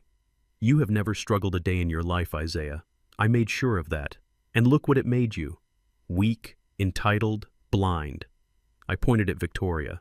"You let this woman convince you that your own father was nothing. You let her convince you to sell my home. You let her destroy your mother's garden. You did not struggle, son. You surrendered." Victoria's face twisted into a mask of pure hatred. "You lied," she screamed, pointing a shaking finger at me. "You lied by omission. This is fraud. You entrapped us. We will sue you. We are entitled to this money. We are family." I walked back to my desk. I pressed the intercom button again. "Security," I said. "Yes, Mr. Chairman. I have 2 intruders in my office." I said, my voice calm and cold. "They are causing a disturbance. Please remove them from the building immediately and ban them from the premises." "Understood, sir. We are on our way." I looked at them. "You are not family," I said. "You are a bad investment, and I am liquidating my assets." Victoria lunged. She actually lunged at me, her nails hooked into claws, screaming like a banshee, but she never reached me. The double doors burst open and 4 large security guards in dark suits flooded the room. 2 of them grabbed Victoria by the arms. She kicked and screamed, cursing me, cursing Isaiah, cursing the world. "Get off me," she shrieked. "Do you know who I am? I am Mrs. Isaiah King. I own this place." "Not anymore, Ma," one of the guards said, dragging her toward the door. Isaiah did not fight. He stood there paralyzed, staring at me. A guard took his arm gently. "Sir, you need to leave." Isaiah looked at me. "Dad, please." I did not know. "Get them out," I said, turning my chair back to the window. I heard the struggle as they were dragged into the hallway. I heard Victoria S. screams fading as the elevator doors closed. I sat there looking out at the city. The cigar had gone out. I put it down in the crystal ashtray. I felt old. I felt tired. But I also felt clean. The boil had been lanced. The infection had been cut out. I picked up the glass of bourbon and took a sip. It burned, going down a good, clean burn. Patrice sat back down on the sofa. "Well," she said. "That was dramatic." "It was necessary," I said. "What now?" she asked. "Now," I said, watching a storm cloud gather over the harbor. "Now we let them sit in the rain. They had lost the castle. They had lost the kingdom. And now they were going to find out what it was like to be peasants in a world that did not care about their last name. The real education of Isaiah King was about to begin, and the tuition was going to be expensive. The fall from the penthouse to the pavement is a long drop, but the fall from arrogance to irrelevance is infinite. I learned later from the report Patrice handed me that Isaiah and Victoria did not go to a luxury hotel after security threw them out of my building. They could not. Their credit cards were dead plastic, and they had less than $40 in cash between them. They ended up at the Starlight Motel, a place on the edge of town where the neon sign flickered like a dying heartbeat, and the hourly rates attracted a clientele that preferred the dark. For 5 days, they lived in squalor. They went from 600 thread count sheets to polyester bedspreads that smelled of stale smoke and regret. They went from ordering sushi to sharing vending machine crackers. I imagined Victoria sitting on the edge of a stained mattress, afraid to take off her shoes, watching a cockroach scuttle across the linoleum floor. I imagined Isaiah staring at the water stains on the ceiling, listening to the sirens wailing outside, realizing that the silence of my house, the silence he had called boring, was actually the sound of peace. They were trapped in a hell of their own making. Without a car, they had to walk or take the bus, a mode of transport Victoria had once mocked as being for peasants. Without phones, their service having been cut the next morning, they were isolated. They could not call her rich friends, who I suspected were not actually her friends at all. They could not call for help. They were forced to sit in that small room and look at each other. And when you strip away the money, the clothes, and the pretension, there was nothing left between them but blame. I knew they would come back. Desperation has a way of bending even the stiffest pride. Hunger makes people walk miles. And they were hungry not just for food, but for the safety they had so foolishly set on fire. On the 6th day, I was standing in the backyard. The sun was shining and the air smelled of fresh-turned earth and potential. I had not wasted time mourning the destruction of the garden. Instead, I had hired the best landscape architecture firm in the state. R&A Investments owned the landscaping company too, another detail Isaiah had missed. The mud pit where the bulldozer had rampaged was gone. In its place, a team of 12 men was installing something magnificent. We were putting in mature rose bushes transplanted from a specialized nursery. Yellow roses, red roses, whites and pinks. They were already blooming their roots deep in the new rich soil. We were laying a stone pathway made of imported slate. We were installing a fountain in the center, a tiered marble structure that bubbled with the soothing sound of water. It was not just a restoration. It was an upgrade. It was a declaration that beauty could not be killed. It could only be replanted. I was supervising the placement of a Japanese maple tree when I saw them. They did not drive up in a silver convertible. They walked. They came limping down the long driveway looking like refugees from a war zone. Isaiah's suit, the one he had worn to my office, was unrecognizable. It was wrinkled, stained, and hung loosely on his frame. He had lost weight in just a week. His face was covered in stubble and his eyes were hollow, sunken pits of exhaustion. Victoria fared no better. Her designer dress was torn at the hem. Her hair, usually so perfectly coiffed, was pulled back in a messy knot.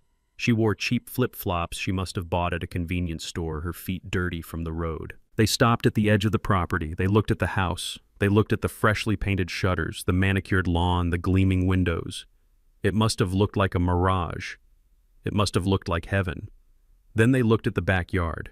They saw the crew working. They saw the fountain. They saw the roses blooming brighter and bigger than before. Isaiah let out a sound that was half sob, half laugh. He looked at the paradise he had tried to pave over. He realized in that moment that he had not just lost a house. He had lost a kingdom. He had traded a sanctuary for a mirage, and now he was standing in the dust. I stood by the fountain holding a pair of pruning shears. I did not move toward them. I waited. They walked across the grass, moving slowly as if they were afraid the ground might open up and swallow them. When they got within 10 feet, they stopped. The landscaping crew paused their work, sensing the tension. I signaled them to keep working. I wanted witnesses. "Dad," Isaiah rasped. His voice was cracked dry. I looked at him. I did not see my son. I saw a stranger who had stolen my son's face. "You are trespassing," I said calmly. Isaiah dropped to his knees. He literally collapsed onto the new sod, his legs giving out under the weight of his shame. "Dad, please," he sobbed, putting his hands together like he was praying. "I am sorry. I am so sorry. I was stupid. I was blind. He crawled forward a few inches, his tears dripping onto the grass. It wasn't me, Dad, he pleaded, his voice rising in hysteria. It was her. It was Victoria. She made me do it. She told me you were holding us back. She told me we needed the money. She said you were senile. I didn't want to do it, Dad. I swear. She twisted my head. She manipulated me. I looked at him with cold detachment. A man who blames his wife for his own actions is not a man at all. You are 32 years old, Isaiah, I said. You signed the papers. You stood there while the bulldozer ran. You walked into my office. Do not blame her for your lack of spine. But she forced me, he cried, pointing a shaking finger at Victoria. She threatened to leave me. She said if I didn't get the money, she would find someone who could. I loved her, Dad. I just wanted to make her happy. Look at what she did to us. Look where she brought me. Victoria stood there, her face a mask of shock. She looked at her husband groveling in the dirt, throwing her under the bus to save his own skin. Her eyes narrowed. The desperation shifted into something else. Calculation. She stepped forward, pushing past Isaiah. She did not kneel. She smoothed her torn dress and tried to summon the dignity she had lost days ago. Reggie, she said, her voice trembling but soft, a tone I had never heard her use. Isaiah is right. We made mistakes, terrible mistakes. We were greedy and we were wrong. She looked at the fountain, then back at me. Her eyes filled with tears. Big, glistening performance. Ready tears. But you have to understand why she said, placing a hand gently over her stomach. We were desperate. Not for clothes, not for cars.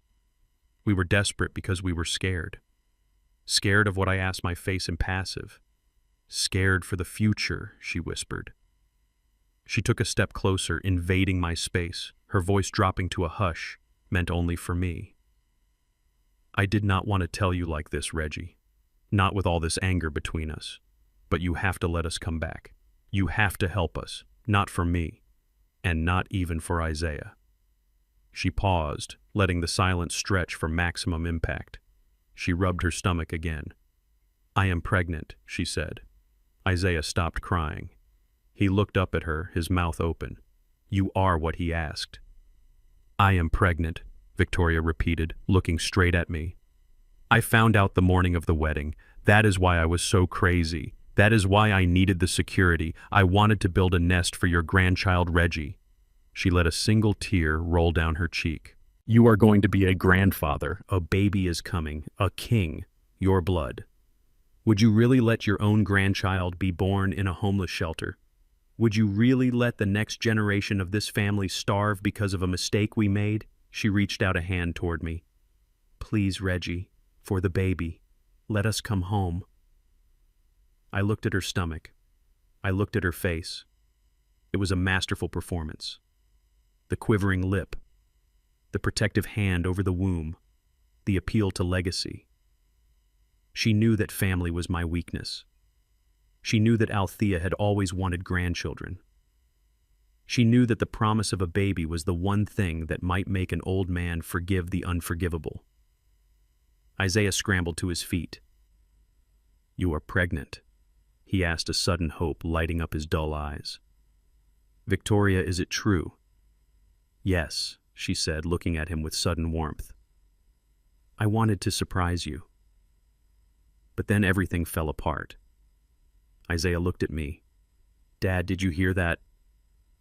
A baby. You are going to be a granddad. We have to stay. You cannot kick out a baby. I looked at them both. I looked at the hope in Isaiah's face, a hope built on a lie so vicious it made my stomach turn. I looked at Victoria, the architect of this farce, waiting for me to crumble, waiting for me to open the gates. She thought she had played the ace of spades. She thought she had found the ultimate leverage. But she had forgotten one thing. I was a man who did his homework. I reached into the back pocket of my work pants. I pulled out a folded piece of paper. It was faxed to me this morning by the private investigator Patrice had hired, a man who specialized in medical records and background checks. I unfolded the paper, slowly smoothing it out against my leg. A baby, I said, keeping my voice neutral. Yes, Victoria breathed a smile, touching her lips. Your grandchild. That is a miracle, I said. It is, she agreed. A blessing. A miracle. I continued looking at the paper because according to the medical records from the Mount Sinai Fertility Clinic in New York City dated 3 years ago, that is physically impossible. Victoria's smile vanished. Her face went gray. What are you talking about? She stammered. I am talking about your tubal ligation, Victoria. I said, my voice hard as granite. I am talking about the elective sterilization procedure you underwent on May 14, 2021. I have the Surgeon S report right here. I held the paper up. Patient requested permanent birth control due to lifestyle preference. Procedure successful. No reversal requested. Isaiah stared at her. He looked like he had been shot. You are fixed, he whispered. Victoria backed away, shaking her head. That is a lie. That is fake. He forged it. I stepped forward. I thrust the paper toward Isaiah. Read it, son, I said. Read the date. Read her signature at the bottom. She lied to you. She lied about the pregnancy. Just like she lied about her money. Just like she lied about loving you. She is not carrying a child. She is carrying nothing but more deceit. Isaiah took the paper. He read it. His hands shook so hard the paper tore slightly. You lied, he screamed at her, his voice breaking into a high-pitched wail of betrayal. You told me you wanted kids. You told me we were building a family. And now you lie about a baby to get money. Victoria's mask fell completely. The fragile mother-to-be vanished, replaced by the cornered rat. So what? She shrieked. It was a strategy. We needed a way back in. Who cares if it is true? We needed a roof. Isaiah dropped the paper. He looked at me. Then he looked at her. The realization was total. He had destroyed his life for a woman who was incapable of giving him the one thing he actually wanted. He had betrayed his father for a barren lie. I looked at Victoria. You tried to weaponize a child that does not exist, I said. You tried to use my dead wife's dream against me. I folded the paper back up. That was your last card, Victoria. And you busted. I turned to the foreman of the landscaping crew who was standing nearby holding a shovel, his face grim. Call the sheriff, I said. No, Victoria screamed, lunging toward me. You old devil, I will kill you. She ran at me, her fingers curled into claws. But she never reached me. Isaiah stepped in front of her. He did not hit her. He just blocked her path. He looked at her with eyes that were dead. Don't, he said. Just don't. Get out of my way, you loser, she spat at him. This is your fault. If you weren't such a weak, pathetic mama's boy, we would have that money by now. The sirens wailed in the distance. They were getting closer. I looked at the gate. The performance was over. The curtain was coming down, and this time there would be no encore. The paper in my hand felt heavy, not because of the weight of the ink, but because of the weight of the truth it carried. I watched Victoria's face. She was still trying to maintain the facade of the glowing, expectant mother. Her hand was resting protectively on a stomach that I knew contained nothing but her lunch.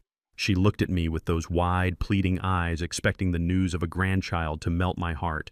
She thought she had found the one weakness in my armor. She thought that the legacy of the King family was her golden ticket back into the penthouse. I looked at Patrice, who was standing quietly by the newly installed fountain. She gave me a small, almost imperceptible nod. It was time. Victoria. I said, my voice calm and steady. You said this baby is a miracle. You said it is a blessing for this family. Yes, she breathed a hopeful smile trembling on her lips. It is Reggie. It is a new beginning for all of us. I took a step closer to Isaiah. I wanted him to see this. I wanted him to read every word. It certainly is a miracle I continued raising the document so the sunlight hit the medical letterhead. Because according to this report from the Mount Sinai Fertility Clinic in New York City dated 3 years ago, a conception would be medically impossible. Victoria's smile did not just fade, it evaporated. The color drained from her face so fast she looked like a corpse standing upright. Her eyes darted from the paper to my face, then to Isaiah, then back to the paper. I began to read aloud. Patient name, Victoria Bennett. Date of procedure, May 14, 2021. Procedure elective tubal ligation. Notes. Patient requested permanent sterilization. Procedure successful. No reversal requested. I lowered the paper. You had your tubes tied 3 years ago, Victoria, I said. You made sure you would never have children. And that is your choice. It is your body. But to stand here in my backyard on the dirt you desecrated and lie to my son about a child that does not exist to use my dead wife's dream of a grandchild as a bargaining chip for rent money that is evil. Isaiah snatched the paper from my hand. He read it, his eyes scanning the lines frantically. He read the date. He read the Dr. S. signature. He read the confirmation. His hands started to shake violently, the paper rattling in the humid air. "You are fixed," he whispered. The words came out like a strangled cry. "You told me you wanted a big family. You told me you were just waiting for the right time. You told me we were building a legacy." Victoria stepped back, her hands dropping from her stomach. Her posture changed instantly. The fragile mother act vanished, replaced by the cornered rat she truly was. It was a strategy, she hissed, her voice losing all its sweetness. "We needed a way back in, Isaiah. Your father cut us off. We were sleeping in a motel with cockroaches. I had to do something. Who cares if it is true? We needed leverage. Once we were back in the house, I would have faked a miscarriage in a few months. We would have had sympathy. We would have had time. It was a plan, Isaiah. A plan to save us." Isaiah looked at her with a horror so profound it looked like physical pain. "You were going to fake a death?" he asked, his voice rising. "You were going to let me mourn a child that never existed just so you could live in a mansion? It is survival, you idiot," she screamed at him. "Grow up. This is how the world works. You do what you have to do." She turned her rage toward me. Her eyes were black with hate. "You did this," she shrieked, pointing a shaking finger at my face. "You old devil. You spied on me. You dug through my medical history. That is illegal. That is a violation of my privacy. I will sue you. I will take every penny you have." "It is not illegal when it is part of a background check for a corporate security clearance," I said calmly, "which is standard procedure for anyone trying to claim assets from RNA investments." You walked into the trap, Victoria. The realization that she had lost everything finally hit her. The money was gone. The house was gone. The husband she had manipulated was looking at her like she was a monster. And the father-in-law she had underestimated was standing there holding the smoking gun. She snapped. "You dirty old man," she screamed, lunging toward me. "You are nothing but a filthy, lying old man. You ruined my life. You turned my husband against me. I hate you. I hope you die alone in this miserable house." She ran at me, her fingers curled into claws aiming for my eyes. She wanted to hurt me. She wanted to make me bleed to pay for her humiliation. But she never reached me. Before her fingers could touch my face, sirens wailed from the driveway. 2 Sheriff S. deputies came running around the corner of the house, their hands on their holsters. I had called them the moment I saw Isaiah and Victoria walking down the road. I knew this would end in violence. I knew Victoria well enough to know that when she lost control, she sought destruction. "Police, drop it," one of the deputies shouted. Victoria froze. She looked at the deputies, then back at me. She was panting, her chest heaving. "Ma'am, step away from Mr. King," the deputy ordered. "She is trespassing," I said to the officer, pointing at her, "and she just attempted to assault me. You have it on the security cameras." Victoria looked up at the corner of the house where the new high-definition camera was blinking. She realized in that second that her entire meltdown, her confession about the fake pregnancy, her attempted assault had been recorded in 4K resolution. "No," she whimpered, backing away. "No, I was emotional. He provoked me. He stole my life." "You are under arrest for criminal trespassing and attempted assault," the deputy said, grabbing her wrist and spinning her around. He slapped the handcuffs on her. The sound of the metal ratcheting shut was the sweetest music I had heard in years. Isaiah did not move. He did not try to stop them. He did not beg them to let her go. He just stood there, holding the medical report, staring at the woman he had married. Victoria started to scream as they dragged her across the lawn. "Isaiah, help me," she wailed. "Do not let them take me. Tell them I live here. Tell them it is a misunderstanding." Isaiah looked at me. Then he looked at the deputies. "She does not live here," he said, his voice dead. "She is a stranger." Victoria S. screams turned into a stream of profanity as they shoved her into the back of the patrol car. I watched as the car drove away, the lights flashing against the trees. Silence returned to the backyard. The fountain bubbled peacefully. The birds started singing again. It was just me and my son. Isaiah dropped the paper on the grass. He looked at the house. He looked at the garden. Then he looked at me. He looked like a man who had been stripped naked and left in a blizzard. "Dad," he said, his voice cracking. "I am so sorry. I did not know. I swear to God I did not know about the baby." I did not know about the stealing. She twisted everything. I looked at him. I saw the tears in his eyes. I saw the genuine pain. But I also saw the weakness that had allowed all of this to happen. You did not know because you did not want to know. Isaiah, I said, you liked the lifestyle she promised you. You liked the easy road. You closed your eyes to the truth because the lie was comfortable. Isaiah fell to his knees in the grass. He put his head in his hands and sobbed. It was a deep, guttural sound of total defeat. Dad, please, he begged, looking up at me, his face wet with tears and snot. I have nothing. I have no wife. I have no home. I have no money. I have no job. I am your son. I am your flesh and blood. You cannot let me starve. You cannot put me on the street. Please, Dad, just let me come home. I will sleep in the basement. I will do anything. I looked down at him. My heart ached. Every instinct as a father screamed at me to pick him up, to hold him, to tell him it would be okay, to write a check and fix it all. But I knew that would be the worst thing I could do. If I saved him now, he would never learn. If I picked him up, he would never know how to stand on his own. He would always be the boy waiting for a bailout, and I would not be around forever to catch him. I needed to break him to build him, just like I broke concrete to lay a new foundation. I walked over to the landscaping crew's tool truck. I reached into the bed and pulled out a heavy steel shovel. The wood handle was worn smooth from work. The blade was scarred and sharp. I walked back to Isaiah.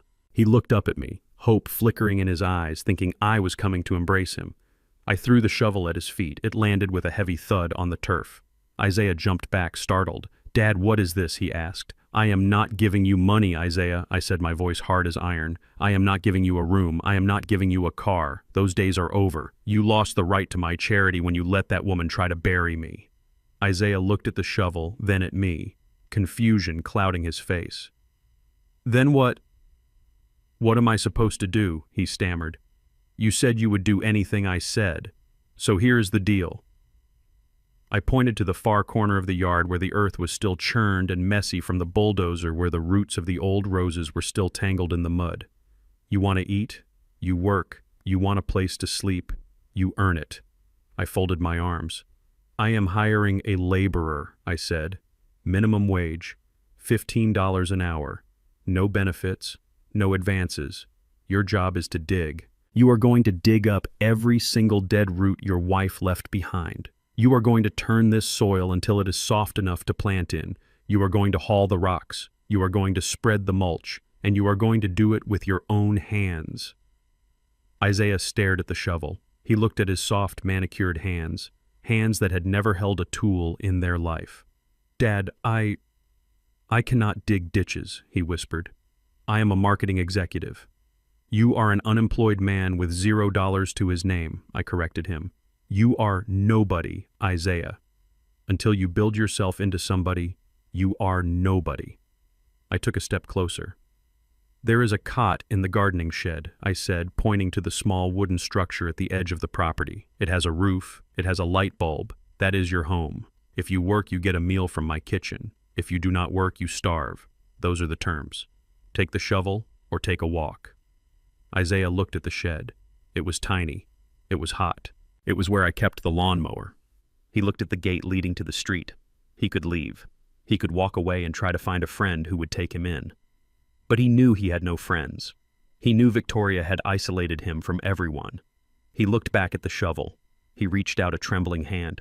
He wrapped his fingers around the wooden handle. He stood up slowly, using the shovel as a crutch. He looked me in the eye. He did not see anger anymore. He saw a challenge. Where do I start? He asked, his voice quiet.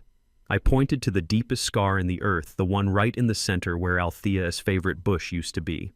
Start there, I said. Dig deep, because you have a lot of dirt to move before you find your way back to me. He nodded. He walked over to the spot. He pushed the blade into the earth. He stepped on it with his expensive ruined shoe. He lifted the first scoop of dirt. I watched him take the first stroke.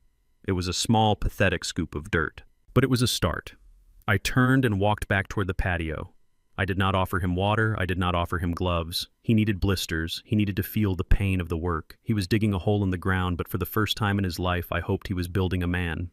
I sat down on the patio chair and watched him. The king had reclaimed his castle, and the prince was finally learning what it cost to build the kingdom. The shovel lay on the grass between us like a dividing line drawn in steel and wood. It was a simple tool, an ancient tool, but in that moment, it was the most important object in my son's life. It represented the only bridge back to humanity he had left. I watched him stare at it. I could see the war raging behind his eyes. On one side was his pride, the fragile ego of a man who thought he was too good to sweat. On the other side was survival. "I am not offering you a job, Isaiah," I said, my voice cutting through the humid afternoon air. "I am offering you a lifeline. You have spent the last 5 years thinking you were a king because I paid for the crown. But a king who cannot feed himself is just a beggar in a nice suit." I pointed to the shed at the edge of the property. It was a small structure weathered by years of rain and sun. It smelled of gasoline and cut grass. It was not comfortable. It was not air-conditioned. It was a far cry from the penthouse office where he had tried to humiliate me just hours before. "That is your castle now," I said. "There is a cot. There is a blanket. There is a jug of water. If you work, you eat. If you do not work, you leave. And if you leave, do not ever come back." Isaiah looked at the shed. He looked at his hands soft and unblemished by labor. He looked at his ruined Italian shoes. He looked at the gate where the police car had disappeared, taking his wife and his illusions with it. He could have walked away. He could have chosen the streets. He could have chosen to keep his pride and lose his soul. For a long, terrifying minute, I thought he might. I saw his muscles tense. I saw him look toward the road. But then he looked at me. He looked into his father's eyes, and for the first time in years, he did not see an ATM. He saw a man. He saw the man who had carried him on his shoulders, the man who had taught him to ride a bike, the man who had buried his mother. He let out a breath that sounded like a tire deflating. His shoulders slumped. The arrogance drained out of him, leaving only a frightened, exhausted boy. He bent down. His fingers closed around the rough wood of the shovel handle. He lifted it. It was heavy. It was real. "Where do I start?" he whispered. I pointed to the patch of earth where Victoria had ordered the destruction of the yellow roses. The soil was compacted, hard, and ugly. "Right there," I said. "You dig until you hit the roots. You pull them out. You turn the soil. You make it ready for life again." Isaiah walked to the spot. He positioned the blade. He stepped on it. The ground was hard. The shovel barely made a dent. He grunted and jumped on it, driving it down with his weight.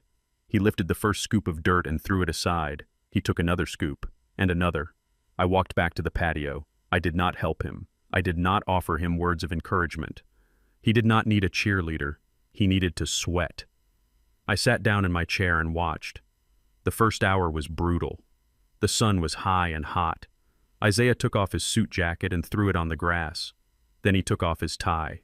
Sweat soaked through his dress shirt, turning the expensive fabric transparent. His movements were clumsy. He did not know how to use his leverage. He was using his back instead of his legs. By the second hour, he was groaning with every movement. Blisters were forming on his hands. I saw him stop and look at his palms. The skin was raw and peeling. He looked at me, expecting me to tell him to stop, expecting me to bring him a glass of lemonade like I did when he was 10. I stayed in my chair. I took a sip of my own water. I let him feel the burn. He kept digging. By the third hour, the sun began to dip, casting long shadows across the yard. The pile of dead roots and rocks was growing.